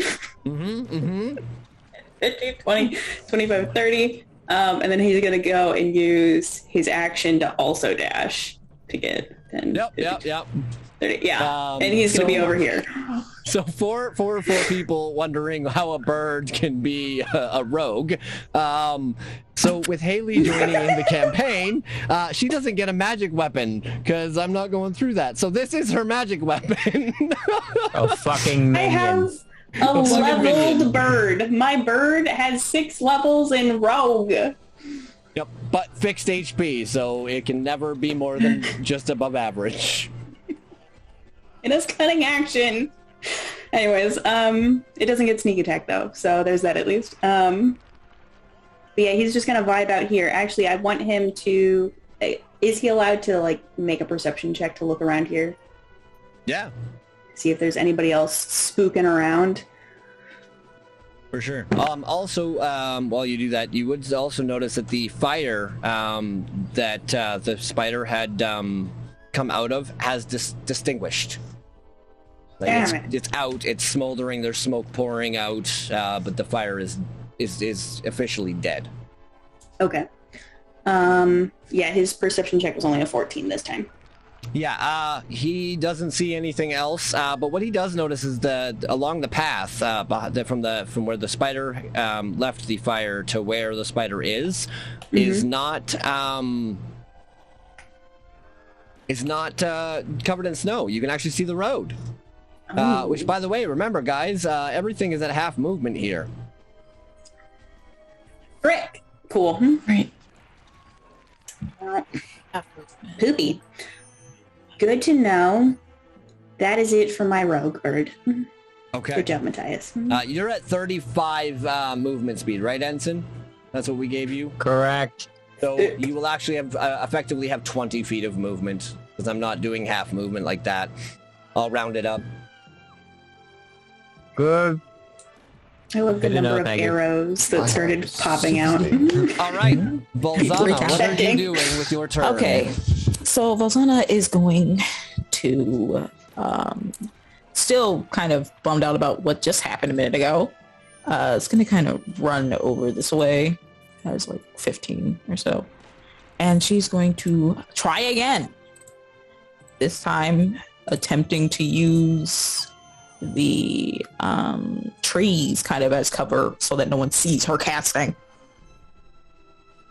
And to conjure animals.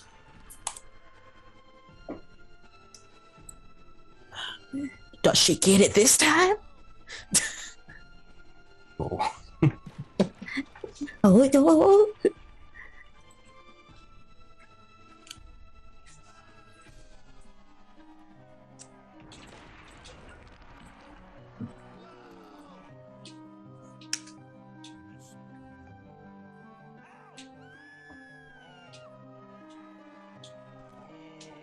What did you roll? It's not a roll. Oh, sorry. What were you? Sorry. All of a sudden you just went super, super quiet. So I thought you were looking to do something. My apologies. No, I said, I said she's casting again, and I said, Okay. can she cast? Yes, this again? because the red wizard is nowhere to be found. Okay, so she's done the thing, and so these I don't have dire wolves, so I'm just gonna use the hyena instead because it's the same size, Okay. and that's going to be 1, 2, and then she is wild shaping. Okay. I thought you had wild shape before. The wild shape doesn't get stopped. That's an innate ability. It was going to be wild shape. It was going to be her casting right, it and summon, then then wild shape. Okay. So because she can't summon while in wild shape. So Yep, that's yep. why she had stopped everything. Was like, well, if I'm not doing this yet. Got it. Got it. And I Just need trying to- one more. Where did the summon come from? I can't remember. How did you get the summons again? Private conjure animal. When I got up, I gained a spell Oh, okay. Okay. All right. and I picked it. That's a Got spell it. I can have. Okay. No worries. Future reference. Just let me know that you've changed spells out, because that might change the way I do things. Oh no, No it was worries, no worries. Yeah, I had just sorry.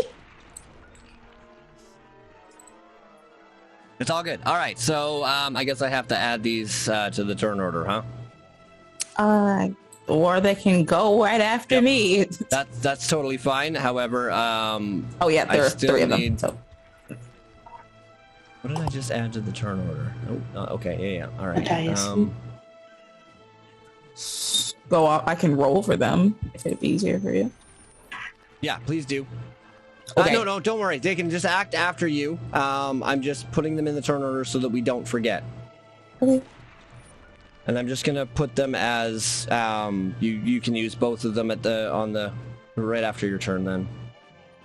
There we go.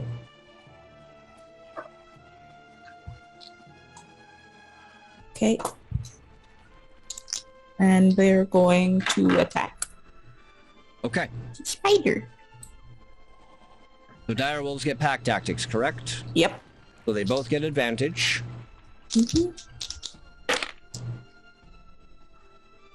I don't think you have to worry too much about these wolves. They're from Valdana. Because one of them whiffed it real hard. Okay, what did you get? I don't want to be rude here, but if you guys are rolling dice, tell me what you got. I know that we already know what the AC is, but please just tell me what the rolls are instead of saying, "Oh, I think I missed." Yeah, I got a 3 and a 4. Okay, cool. I mean, that's fine. Just tell me what the rolls are. It's not just for me; it's for the It's for audience. the audience. They like to see it too. Okay, yeah, I got a 3 and a 4. And... Okay. Yeah, unfortunately, both of those miss. But that was for one roll because that was advantage on Yep. one of them. So Oh, yeah. So the first one will miss. So the second one now.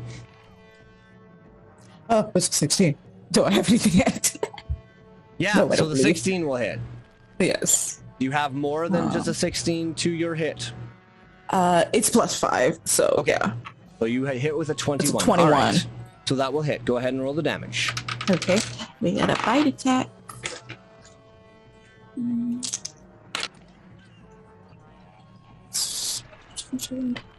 That's a 9.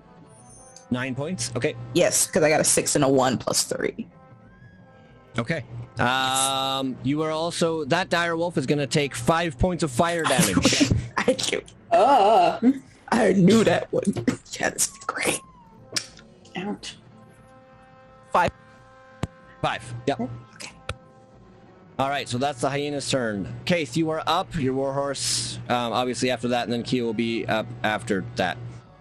Okay. I can't risk taking that fire damage, so I'm going to attempt to get out of these fiery web restraints. That is so much better. That's a total of 18. Okay. Unfortunately, that's all that Keith can do. But All right, so horse, yeah, the horse 18 can do hit. something. The 18 hits. Oh no, that's to get Oh. out of the webs. Oh. Yeah, so, sorry. Yeah. Yeah, that's to get out of the webs. That's my action to get out of the webs. The horse can actually do its own little action. Mm-hmm. So I got horse is going to run up, and horse is going to hit it with his hooves. Horse actually has a pretty good modifier to hit with that too. I think it hits though. 18 plus 6. So that will hit. As you go to hit it, it will also... Your horse will take 6 fire damage. Well, horse got to do one last thing. Wow. So 8, 9, 10, 11, 12. So 12 points of bludgeoning damage. As horse dies. 12 Horse points hit. of bludgeoning. Okay, so that'll actually be 6. As it hits it with its hooves, you see that it is resisting it a little bit. Yep, and then Keith falls to the ground because horse had 6 HP left. Oh no! Horse had exactly 6 from the fireball, even though horse succeeded. Roll me a dex save. Make me roll dex. 4. You got a 4? 3 plus 1 is a 4. All right, so you're going to take 4 bludgeoning damage yourself from the fall, because your horse stands about 10 feet tall and 10 feet wide, because it's a large animal, and you are prone. Oh no. Oh no. Well, let me just get rid of horse off of bad map right now. Because horse is dead. All right, Keo, he's in his bear form. Give me 1 second here. I need to pull up the stat block for him. He's going to go up to the thing, Kenny. 1 second. 10, 20, 30, 40. Nope, that's it. He can't do anything. Wait, 1 sec. Yeah, no, 40 feet of movement. All right, that's his turn. Ensign, you are up. Laurel is on deck. Bess is up after that. Fucking snow. I just start trudging through the snow, come up behind Kate, come up beside him, go beside him, be like, fucking hate this shit. Walk up towards the spider, have the piece of metal in my hand, and just summon the Dominus or Brahm, and What the fuck I know is this is gonna hurt so bad. And I'm gonna make my attacks against it. Now I have extra attacks, so that means I get 2. Yep. So first 11 plus 9 for a dirty 20. Yep. And then 8 plus 9 for a 17. Both of those are gonna hit. Yep. 13 points of slashing damage on the first one. 13 points of slashing damage on the second one. It's 26 slashing damage total as I just lay into this spider like, fucking Die! 26, you said? So Yes. it is slashing, so it's going to be halved because it's got immunity or resistance to it. So that's 13. Okay. I'm just gonna stand. Bonus action, I'm gonna put a seal on it. All right, and you are going to take 6 points of fire damage. 1 from the first hit and 5 from the second. Okay. Why do you have to be made of fire? And be a giant spider. And be a giant spider. Why do you do I don't know what state of phobia I'm at, but it feels like my heart is about to explode. That's my turn. Okay, so Laurel, it is your turn. You are still in the cart, if I remember correctly, you said? Yes. Okay. So it'll take you 5 feet of movement, obviously, to get out, but then it'll be half movement from there. Okay. And then I also do still have a silent image of Cade, but I guess that's not super important now. Well, the spider currently can't see Cade or the silent Cade. Perfect. Love that for us. I'm going to step out of the cart with 5 feet of movement. And then I'm at half, right? Correct. Yes. Then I'm just going to scoot into this bush with Cade. Hi. This is a tree. Roll me a stealth check to see if it can see you. I hope I don't mess this up for both of us. I think I'm stealthy. Oh, I'm super stealthy. That's a 17 total. Oh yeah, you're totally fine. You get sneaky ninja mask too. Hell yeah. Okay, cool. And then from here, I'll use my action to use Eldritch Blast. So we're gonna... Oh well, then you're no longer sneaky ninja mask. Ah, that's fair. That's all right. Oh well. I guess I'm here now. Sorry. And that is a 17 to hit. Good 17s. That will hit. Awesome. Okay, so that's a D10 of force damage. Not as cool as finger guns. Oh wait, I get 2 beams. So actually, I'll do it again because I'm past fifth level. Yeah, you gotta roll a second one though. Yeah, and that one is a 15 plus stuff. Yep. Cool. So that's 4 plus 6, so 10 points of force damage. And then Cade would be the only one to see it. But as a bonus action, my cards bamf into my hand. And I will definitely slip out one and I'll hurl it like a dagger towards this spider. And so it's just... Oh god, that's a 9 of cups. So that means it deals 9 necrotic damage to it. Okay. And so that's the additional thing my thing does. I expend that card. And that will be your turn? Mm-hmm. Okay. Vess, you are up. Giant Infernal Spider is up on deck, and then Cajun, you'll be up after that. I've just been hanging out back here while everyone's taken off. Actually, probably what I've been doing is I've been trudging through the snow because I'm going to move and then action dash to get a full 30 feet over here. Okay? And cast Spiritual Weapon and summon my friend. Bonus action. Here. And my Spiritual Weapon will make an attack. Okay.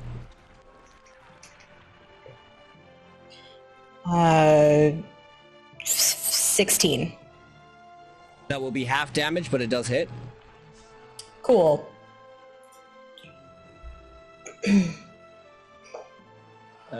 9 points of damage total.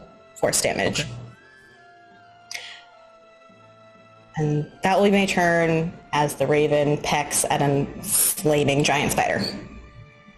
All right, so spider monkey dude looking thing here is going to roll 3 different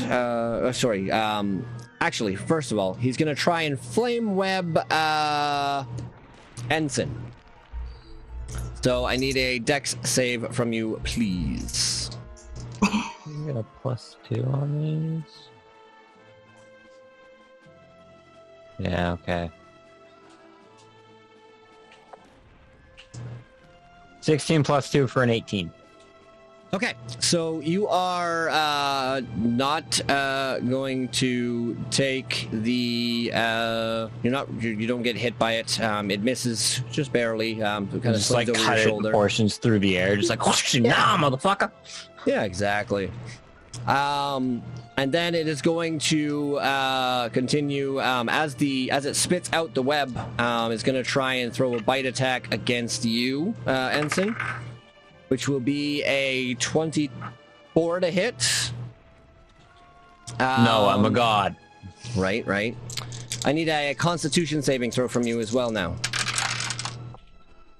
19 plus 5 for a 24. Okay, you're good there.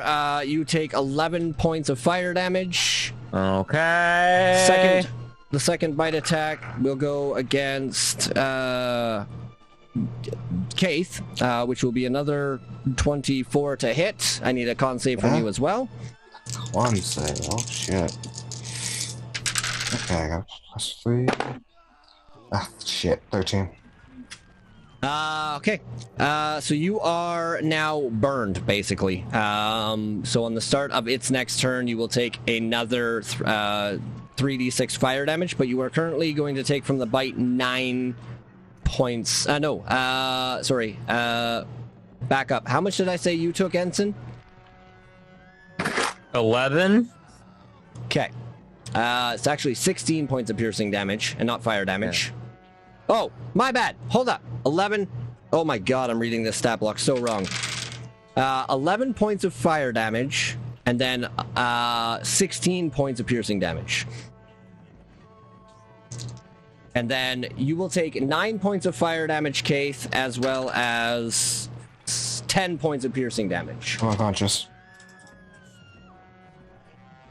I am... I'm on my knees. Okay, that is the spider's turn. Kadrine, you are up. Matthias is on deck. And Volzana, you're up after that. Alright, seeing two of my friends doing very not well. I'm going to look toward Vess and remember some verbiage and some semantic elements that she has used before. And on this spider, I will cast Toll the Dead. Okay. So I it believe needs to that's- make So proudly. a wisdom saving throw. Okay, let me just pull the stat block up here again. It's got a +0 to wisdom, so here's hoping. Yeah, that's an 8. And it has Well, taken then. damage. It fails, and because Kadrine's a war mage, the fun thing is I get to add a cantrip die to my cantrips. And I'm level 5, so that's 3d12. Woohoo! Nice. I'm gonna consume my seal. I forgot to put the seal on the Holy spider. Sorry, shit. Ensign. I kid you not, I It's all rolled good. 2 Take it 12s off. and a 10. Nice.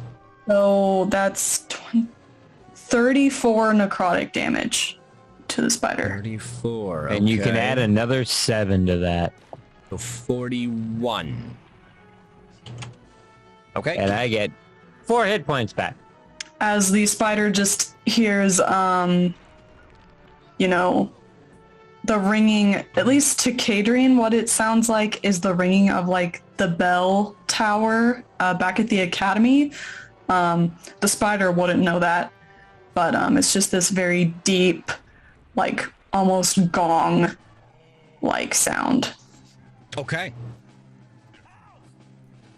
As that happens, you notice as the spider takes this damage, it starts to kind of rear up on its hind legs, and it starts spitting sinew and webbing into its hands, and it's rolling it up, and it places 1, 2, 3, 4 webs out on the ground.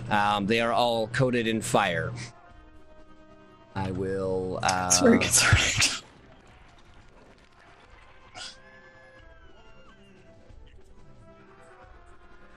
1 second here while I get these all moved for you.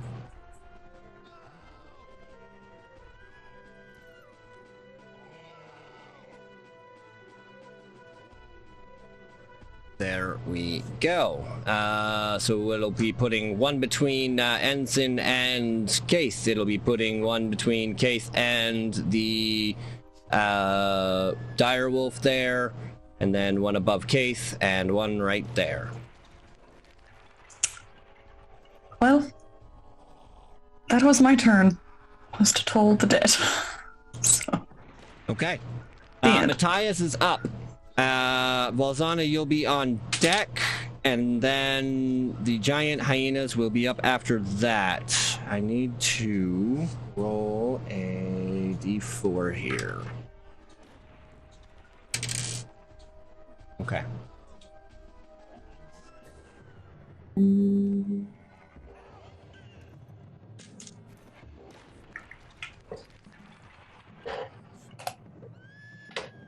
Yeah, what's Matthias doing?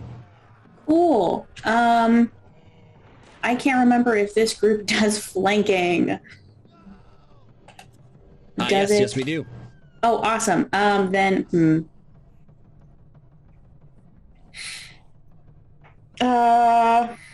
it's gonna make me sad if he dies, but it's fine. He can be resummoned. Matthias is going to move and then bonus action dash to get over here. I don't know what that is, and it's gonna make he's gonna make a nuisance of himself. Actually, he's just gonna be really loud and annoying, but he's going to take the dodge action. Okay. So it's disadvantage to hit him, but he's gonna try to piss off this spider for a minute. And he's just gonna exist there. Roll me an intimidation check. For a bird.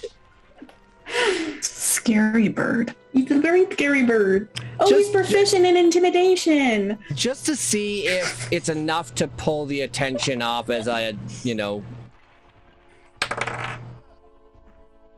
Oh. Would you believe it? A dirty 20. Okay. It's a +3 to intimidation. Yeah, the insect for all intents and purposes. Let's put that. There we go. There is a little emblem on him somewhere. 1 second here. I need to move this thing because it's not in the right spot there. There we go. Okay. Yeah, so he will use his next attack action to at least do one attack against the bird. And he has disadvantage. Yep. He's being very annoying. Yep. Such a good baby. Anyways, yes, that is Matthias' turn. Okay, Valzana, you are up. The giant hyenas are next, and then Keith, you'll be up after that. Okay.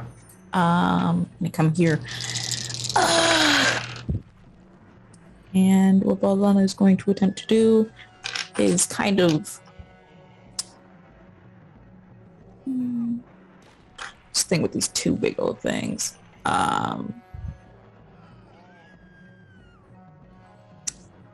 She's going to...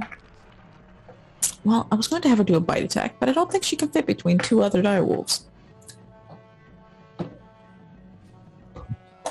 I don't believe so. No. That's what I thought.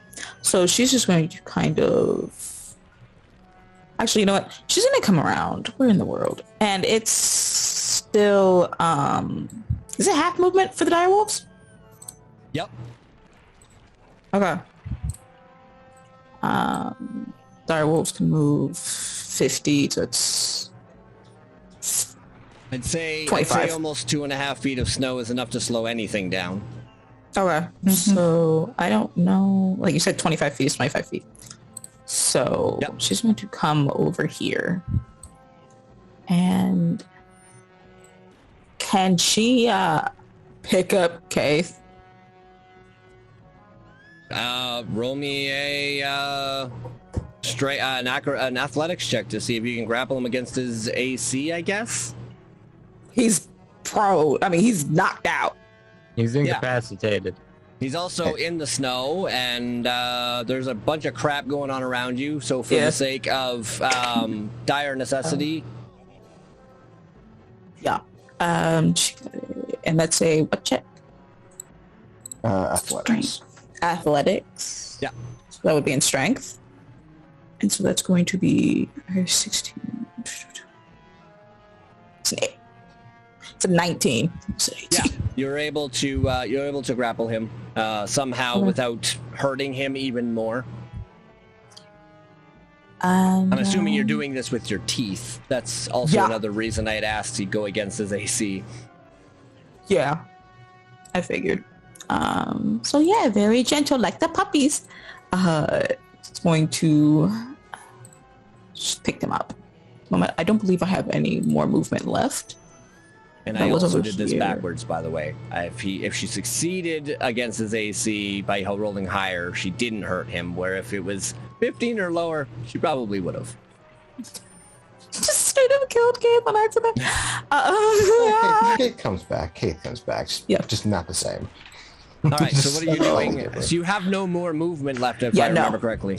So basically, she's got Kate and is she's kind of basically, it would be the equivalent of Vess who was trying to like cover Edson. It'd be almost the same, with just trying to take any damage he would receive for the movement of moving him next go. Cool. Sounds good. All right, what are the giant hyenas doing? And they are going to try and bite attack.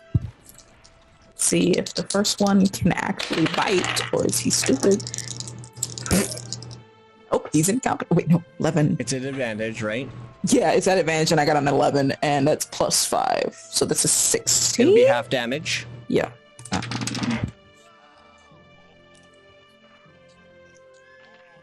And that is 10. It's 5.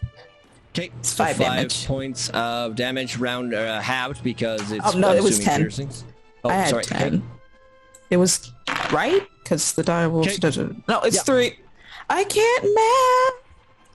6, 1, 2. It's 8. It's 4. This was 4 points of piercing damage. For future, just give me the number, and then I'll do the math just to make it easier for you. So it's 4. Okay. Thank you. I'm terrible at thinking. And also, that dire wolf will take 6 fire damage as it tries to sink its teeth into the flank of the spider. Okay. And also, it needs to make a 13 strength throw. Strength saving throw. Thank you. I got a 17. 12 plus 5. Okay, then it is 5. And now here we go again. Let's see if the other one can hit anything. The other one got a 17. 17. Yeah, so that's 22.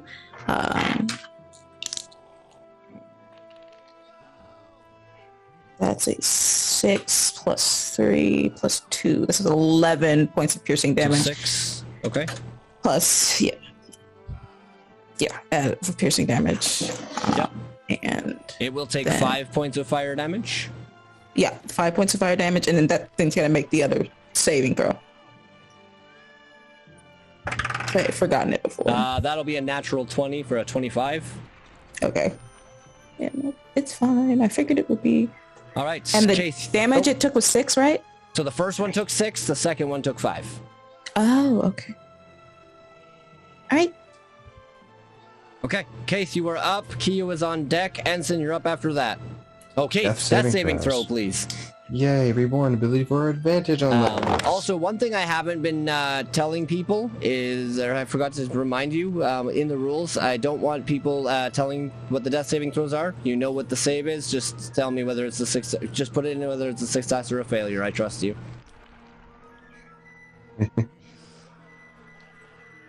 It's for the sake of not metaing whether you should heal or attack. I'm very happy with it, considering... yeah, that's enough. It's very good, so I'm going to say. They're not allowed to say that. I'm not even kidding. Like, for the sake of battle, nobody is going to know whether you succeeded a death saving throw. So we're all just playing that. We're all just thinking he's dead regardless of what it is. Well, you know he's unconscious, so I mean, it's just gonna allow people to turn around and be like, okay, do I attack or do I try and save this guy first? Who knows? Sometimes maybe because you know that there are 3 death saving throws, that if, maybe there's a chance that he's still alive after this attack. So, anyways, Keo is up next. In his bear form, he sees this swarm of insects. Dog, stay out of the recycling. Go! Bunch of level 1 dog just to get into everything. It's my dog. Okay. He sees the webs in front of him. His intelligence isn't that great. He's gonna try and bite at the webs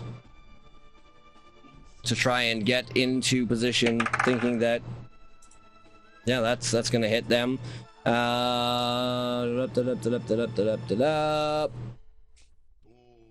Bite attack is a D8.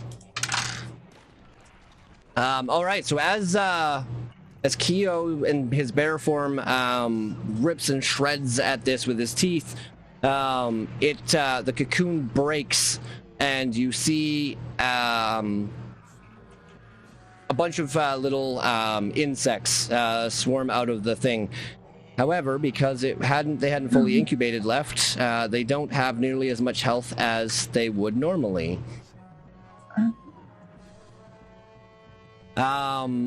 Second attack, seeing as he just sees all these things start spouting out at him, he's gonna try and smash them with his paw, or a claw attack kind of thing. Unfortunately, they're too tiny for him, so he got a 2 for a 9, and that is not enough. So that is his turn. Ensign, you are up. Laurel's on deck. Vess is up after that.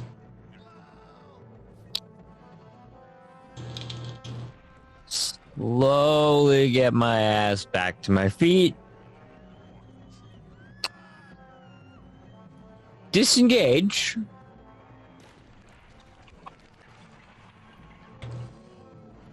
And I'm just gonna back up to behind Bess. Oh, fuck. Bonus action, interdict the big spider. Okay. That's my This turn. is truly a nightmare. Yeah. All right, Laurel, you're up. Vess is on deck. Spider is up after that. Yay. Cool. Did I happen to notice that exploding the webs brought out very small creatures? From where you're standing, yes. One sec. Giant hyena in the way. You saw the webs disintegrate in the teeth of Keo, and you did see him claw attack. You you cannot discern completely whether there were small little insects, but you would be able to say that there is something there because you watched Keo try and attack something in front of him. Gotcha. Okay. I'm not sure if that's enough because Laurel's not that smart or wise. I'm just gonna Eldritch Blast the big spider dude. All right. So I'm gonna do that twice. You know, the traditional warlock fallback, as you do. One of those is I just forgot my spell attack mod, +7, so that's one of them is a 17 and the other one's a 16. Okay, so the 17 will hit for full, the 16 will hit for half. Gotcha. Okay. I'm gonna consume my seal on the first hit. Sounds good. Okay. The half damage one takes 3 points of force damage, and then the other one takes 8 points of force damage, so 11 total. And 9 necrotic, baby. Nice. And then, as another bonus action, I'm going to draw another card, but this time I'm going to use my invocation Lucky Draw, and I'm going to draw 2 and choose which one I want. Nice. Okay. Hold up. Is this... Yes! Okay. I drew the Queen of... What is it called? Pentacles. So he needs to make a con save or be stunned for 1 minute. 13, 17. Oh, is that saves? Oh, that's such a bummer. Just barely. No, my save's only a 15. Oh, damn. Oh, or is it 16? I don't know. I might have done the math weird. what is that, 4, 7 plus... 8 plus proficiency plus charisma? Or Yeah, plus, 15. Yeah. mhm. Yeah. So, that fails, which is a bummer. So the 2 cards evaporate on the hit. And then I'm going to use my movement, seeing that things are getting funky. For one thing, Ensign stepped away, which even I know feels wrong. So I'm going to move forward, I guess. And I'm just going to get a little closer in on the action. Okay. And that is my turn. All right, Vess, you are up. Okay, as Ensign runs behind me and I say, this fight is truly a nightmare, I use that to cast bonus action Healing Word at Kaith. Okay, you get 4 plus 4, you get 8 points of healing, bring you back up. And I will trade places with Ensign, actually. Run up, reach out, and touch the spider, taking whatever fire damage, and cast Bestow Curse. And I need a DC 15 Wiz save. So let me see how this works. So just a second here. Do you have to actually touch the spider to do this? The range is touch. Got it. Okay. So Yep, I'm you will willing. take I'm fire willing to damage. take the damage. That's fine. Okay, so you'll take 6, and then you need a whiz save. Wiz save DC 15. 12. All right. While cursed, every turn he has to make a whiz save DC 15 at the start of each turn. If it fails, it wastes its action doing nothing. Okay. Fails. No So action. you all watch Vess. I reach out, press my hand, my palm starts to burn, and the spider begins to wither. Okay. That's my So- turn. It will make its whiz save. That will be a 14. Fails. Okay. It wastes its entire turn or just its action? Just its action. Okay. Well, its bonus action allows it for the last time to try and spin a fiery web against you. So Okay. I need a dexterity saving throw from you, please. 19. Yep, okay, it misses. Kadrien, you are up. Kadrien is up, and then Matthias is on deck. All right.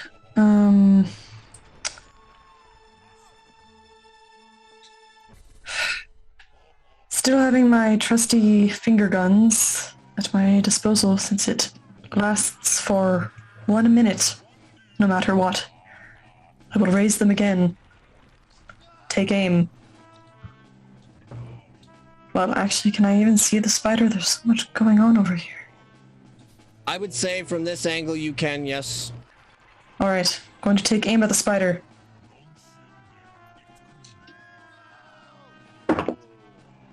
For a non-natural 20. Yep, that will hit.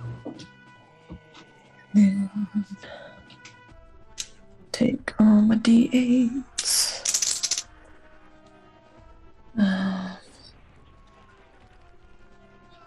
18 points of force damage. Nice, nice. Okay, that is... Okay. And that is all. All right, so as you end your turn, you watch as these webs start to break apart on their own, and you see as these swarm of these little fiery looking spiders, almost like fire ants, erupt from each of the remaining 3. So the one currently in front of Keo is there's a lot less of them the way that's working, so I've got a certain health pool for them. And then these 3 are at full strength on their health. So give me a second here. I just need to fix the turn order. So that being said, as the ones beside Keith erupt out from it, they are going to make an attack immediately against the person that is hurting their mom, quote unquote. So that'll be Vess. I need to... Yeah, that'll be an advantage because they're able to swarm at you. So a 15 plus 3, so 18 to hit? Just hits. Okay, so you are going to take 2d4 damage, 2d4 piercing. I need more d4s. Is that just hits as in that's your AC? No, my AC is 17. It's one okay. above. So you're gonna take 4 piercing damage and an additional 2 fire damage. And I rolled an 11 concentration check. So okay. Bestow Curse holds. Yep. All right. Matthias is up next. My little bird, my sweet, sweet rogue. Cool. I'm gonna have him. Well, he's a bird and there's bugs. That feels fitting. I'm gonna have him swoop down and make a beak attack on the bugs right in front of him. If that's cool. Yeah. Which ones? These guys right here? Okay. Yeah. Oh, not great. What does he have to hit? Only a +4? How's the 13 sound? A 13 will be enough. Wow! They're spiders. Fair enough. Okay, and that's his beak attack. He's just gonna eat a bunch of bugs. Good job, Bubby. Cool. That's 4 points of piercing +1. So 5 points of piercing damage to those buggies as he gobbles them up. Okay. 5 points of piercing. And then he's going to bonus action disengage to just back up 5 feet. Alrighty. Volzana, you are up.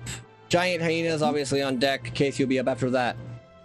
Okay. And Lozana is going to kind of back up with Case. So about we're over here. Yeah, just back up with Case.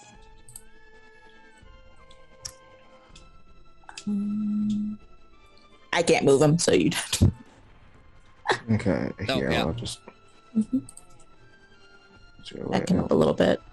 And that's all she's going to do. Hold up. Yeah, she's going to take reaction the attack. opportunity. Yeah, she won't, but Case will. He's in her mouth, so it's going to hit her in the face.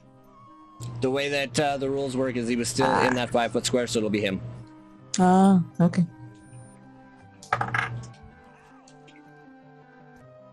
11 plus... I'm going to make that a portent roll. They actually get a 7. A 7 on the roll? Yep. Okay, does a 15 hit you, Case? Does not. My AC is 16. Okay. Nice. Amazing. Hey, wow. Okay, so a Sorry, spectral whatever it version of was. Kaith gets chomped as the real Kaith manages to slip away. Sure. Okay. And that's all she's going to do. Okay. To action to put him down. I'm just basically using her action to put him down. Mm-hmm. And the giant hyenas are up, and they're all both going to make an attack.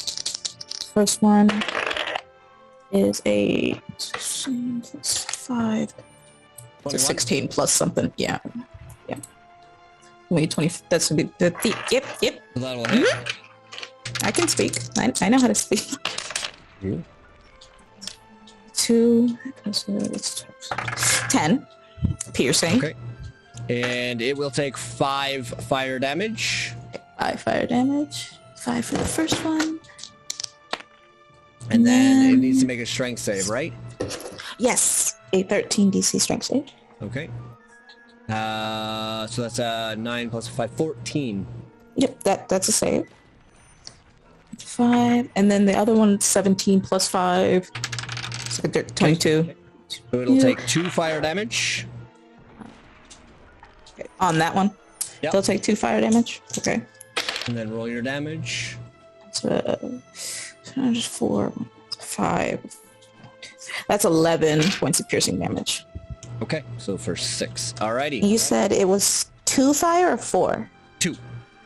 2, and then 4 for the other one? Yep. 5. And 1 second here, I want to check something. You said dire wolves, right? Yes. Give me 2 seconds here. Haven't been doing something wrong. I wouldn't be surprised.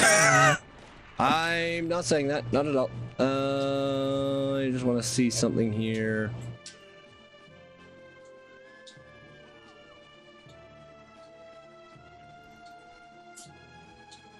Target is a creature. Okay. I mean, for all intents and purposes, it is a creature. I was just making sure, like, if it wasn't, if there was a size restriction or whatever to it. Okay.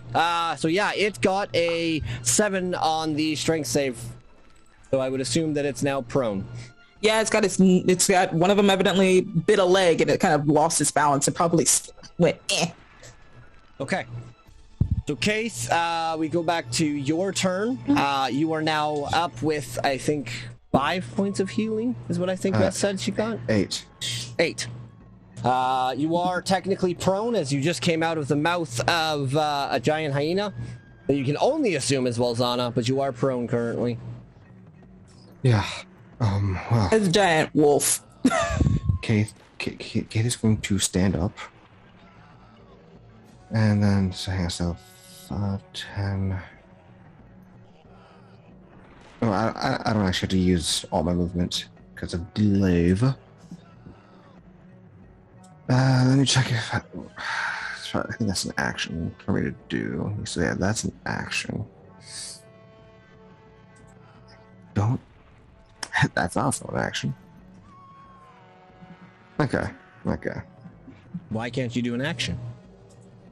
Oh, no, I was checking my healing stuff. Oh. So I'm not, like, it's a debate between, do I want to hit this motherfucking weird-ass spider fire thing? Or do I just want to power heal myself up back to full? Mm-hmm. Yeah, I don't have to get within 5 feet of it. So I could move here. Yep. Because I do have the reach property of glaive. Do you, because it is prone, being 10 feet away from it, still get the advantage? Oh no, I'm getting up. I'm getting up from prone. No, I know, but it's prone. Do you still get the advantage, or is that just 5 feet away? Melee attacks. I think it's all. I think just all melee attacks. Mm-hmm. Okay, so then you'll get advantage on this roll. Please let there be a natural 20. Please let there be a natural 20 so I can smite this motherfucker. Okay, please be better. A 19 total to hit. Yep, that will hit. So, and fuck, I'll drop a smite on this thing, regardless. Going to be the roll. Okay, 9 times 12. So 12 points of magical slashing and a divine smite. And I will use a 2nd level spell slot Okay. for that divine smite. So that is 2d8.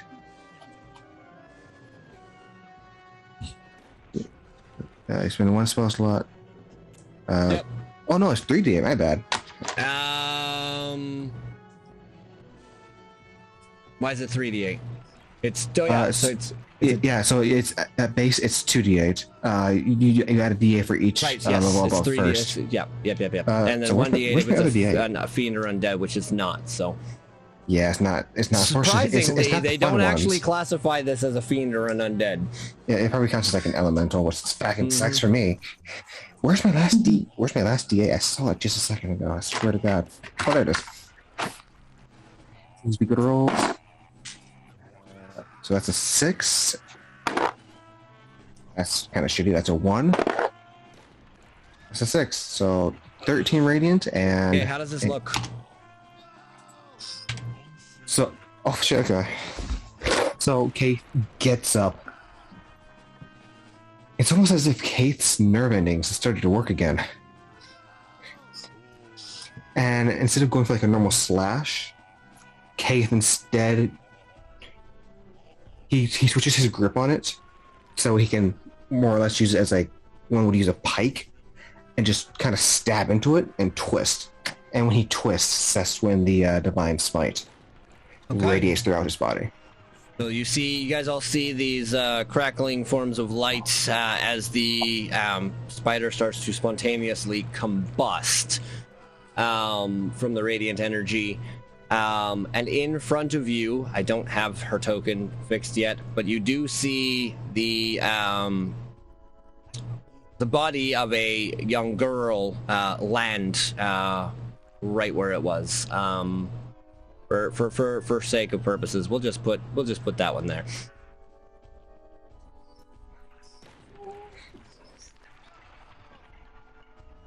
Not a spider? Are we out of combat or out of initiative? Oh, Spiders are still here. Oh, hey, I have one more attack. Shit. So these things, these weird looking things are like the hatchlings? Yep. So the ones in front of Keo seem like there's a lot less of them. You would be able to discern, for the mechanic of it, they have less health than the rest of them do. Alright, so yeah, I'll go for like the ones that look like they're doing a little bit better. So I guess I'll target these ones over here. Okay. So just that one, actually.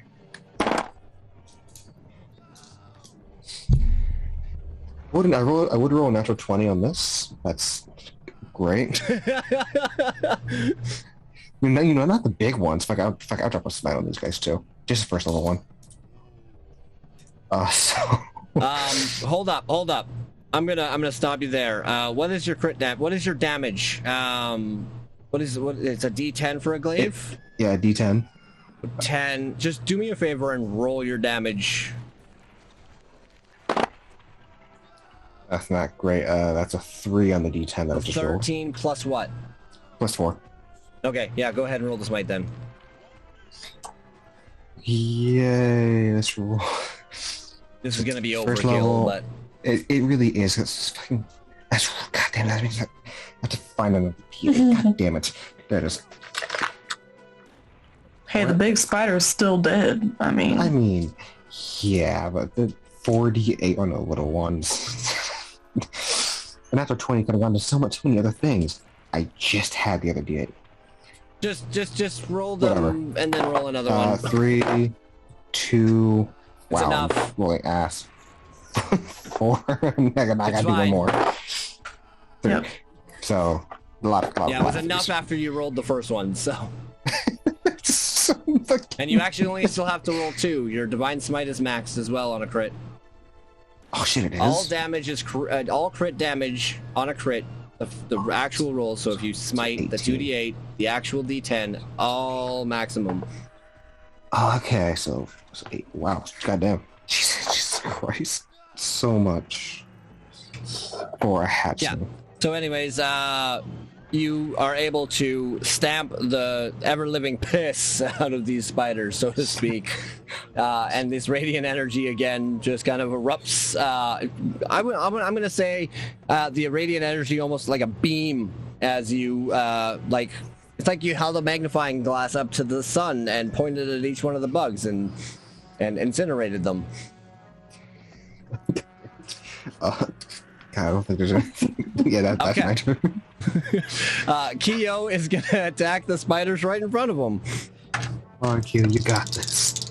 He's going to run both of his attacks. So the first one will be an 18 plus something. That'll hit, which will be a D8. So that's going to be 6 plus 7 is 13. So those ones are, he just, uses his claws and just decimates all those. He's then going to move 10, 20, 30 up to help his friend Vess here.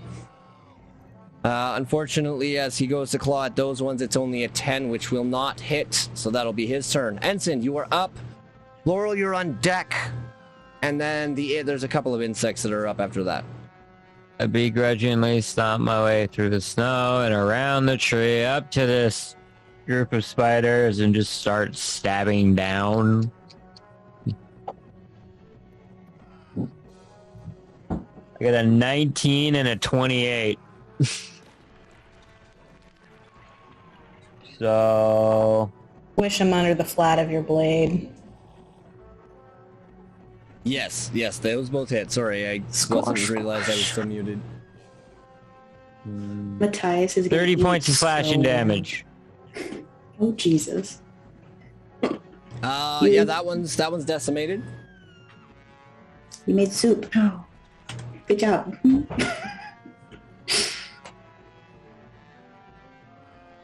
That's my turn. All right. So then, Laurel, you'll be up. Cool. I'm gonna Eldritch Blast the last thing of buggies. Yeah, just hope I do something cool. I do something cool. I got a nat 20 on one of those. The other one's a 13 plus 7 for a dirty 20. Cool. Roll the first set of damage. So it's a D10 guaranteed plus whatever. Okay, so a D10 plus another 3, so 13 on the first blast. Plus, and then you don't add your charisma or anything to that? I don't have agonizing blast now. Okay. And then another 6, so 19 total. Almost. Damn it! You know what? Screw it. I'm gonna throw a card too. All right. Let's get this over with. 5 points of fire damage. That's just enough. Thank No, God. it's a little bit more than enough, but... All right. With that, we are officially out of initiative. And standing in front of you, or sitting, or laying in front of you, is this this woman. Fiery red hair, a tinge of red skin, very human-like in nature, wearing a... Kadrian, please don't kill this person. Red robes.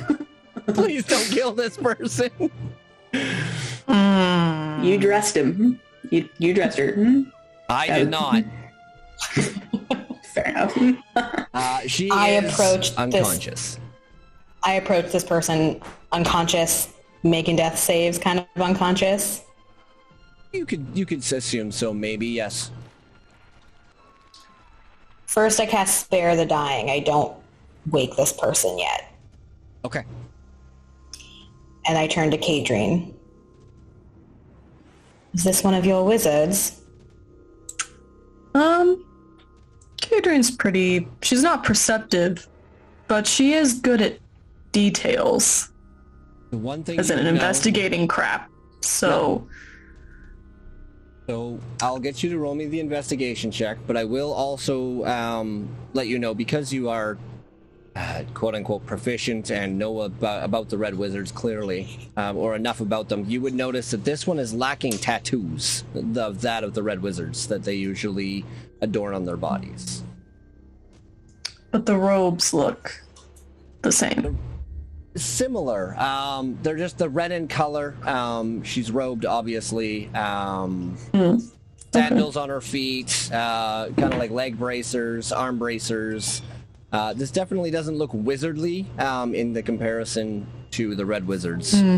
Sorry, I'm not even going to get you to roll the investigation. You know enough about Red Wizards. Okay, so this is not a Red Wizard. No. In my opinion. Not all red-robed individuals are Red Wizards. Full of caution. This one doesn't have any tattoos, and their robes are, well, they're not, how should I put it, gaudy enough for a red wizard.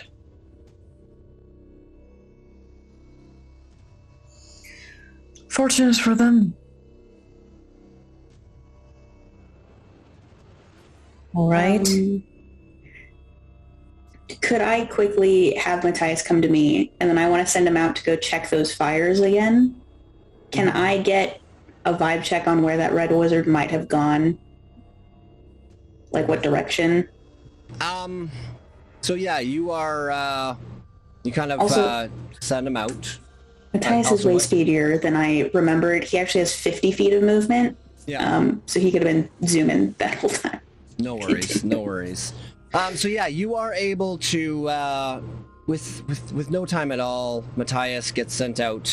He notices 1 fire, 2 fires, 3 fires of 150 feet. But he notices even more fires and more fires and more fires. Like it looks like this has been set up for a little while now, and it looks like they have just been constantly making fires to get away speedily. Gotcha. So he's been fire jumping probably the entire time we were fighting. Yeah. Okay. Bummer.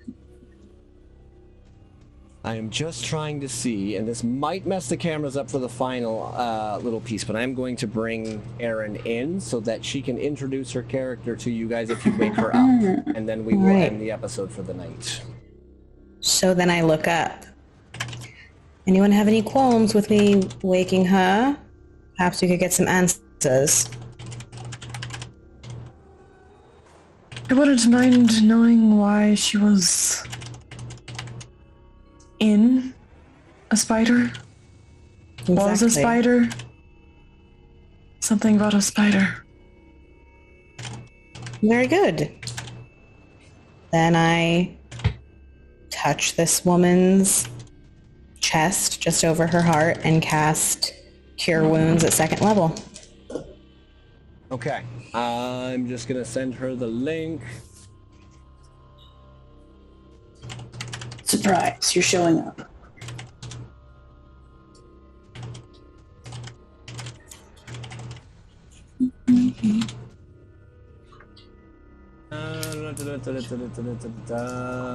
Where is the stream link? Zoom link. Crap.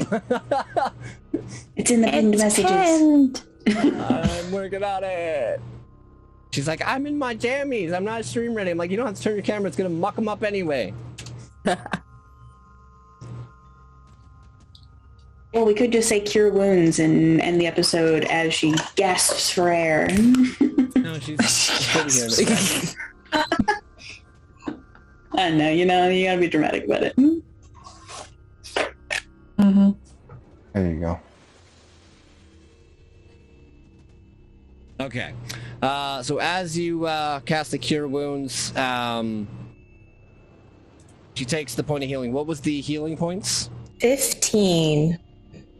Okay, perfect. I will get her to put that down. It takes a few moments.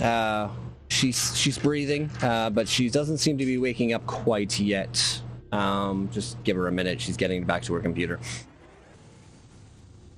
So, as you guys wait for her to wake, what do you guys want to do? I was always gonna kind of come up and go, I don't think I could turn into a flaming spider. But I don't think I would want you to. Be turn quite into a honest. spider. Personally, big fan of spiders. Huh. Not a big fan of spiders, personally, and it didn't look like Ensign was having very much fun with it either. No, you and Ensign can bond over that. Oh, good. More reasons to be best friends. Oh, I don't see why you guys don't like spiders so much. I think it more has to do with the it's just at least 4 too many. like appendages. You guys must really hate centipedes then. That is, I wouldn't say I don't hate. I don't know if I've ever seen a centipede. How many legs does it have? Yes. Is a good way to all put of this. them. All of them. I believe Its 100. whole body. Technically. Alright, I hate the idea of them. Fun fact: the wizard definitely jumped like super far away. He's fucking gone. Sorry about that. I was hoping we Don't be sorry about that. He would absolutely murder. I was hoping to at least know Everyone. what direction he went, but yeah, Matthias did its best.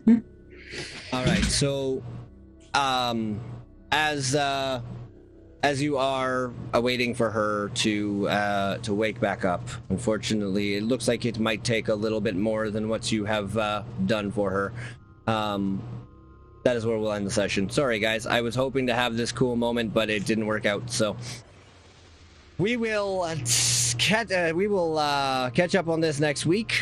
We will introduce the new character, who will be played by Erin. She will be. That way we can get her to do the introductions, names, and all that stuff. Yeah. But for now, yeah, we'll just say our final goodbyes and. Yeah, sorry. I'm trying to recover and get the momentum back to say goodnight, guys. Thank you guys all for, sticking out the last 20 minutes here. Thank you to my cast and crew for doing a fantastic job, as always, and taking down that spider. But yeah, don't forget that we are not going to be here on Sunday for Strahd, but we will be back here next Wednesday for our 1-year anniversary of the Unlucky Rollers podcast name and show. So not entirely sure what I'll have planned for next week, but we'll figure something out. But until next time, may all of your dice be as... you know what? We're gonna change it up a little bit tonight. As lucky as the rolls we've had.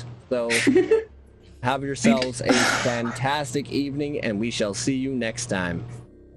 Bye for now, guys. Bye-bye. That button.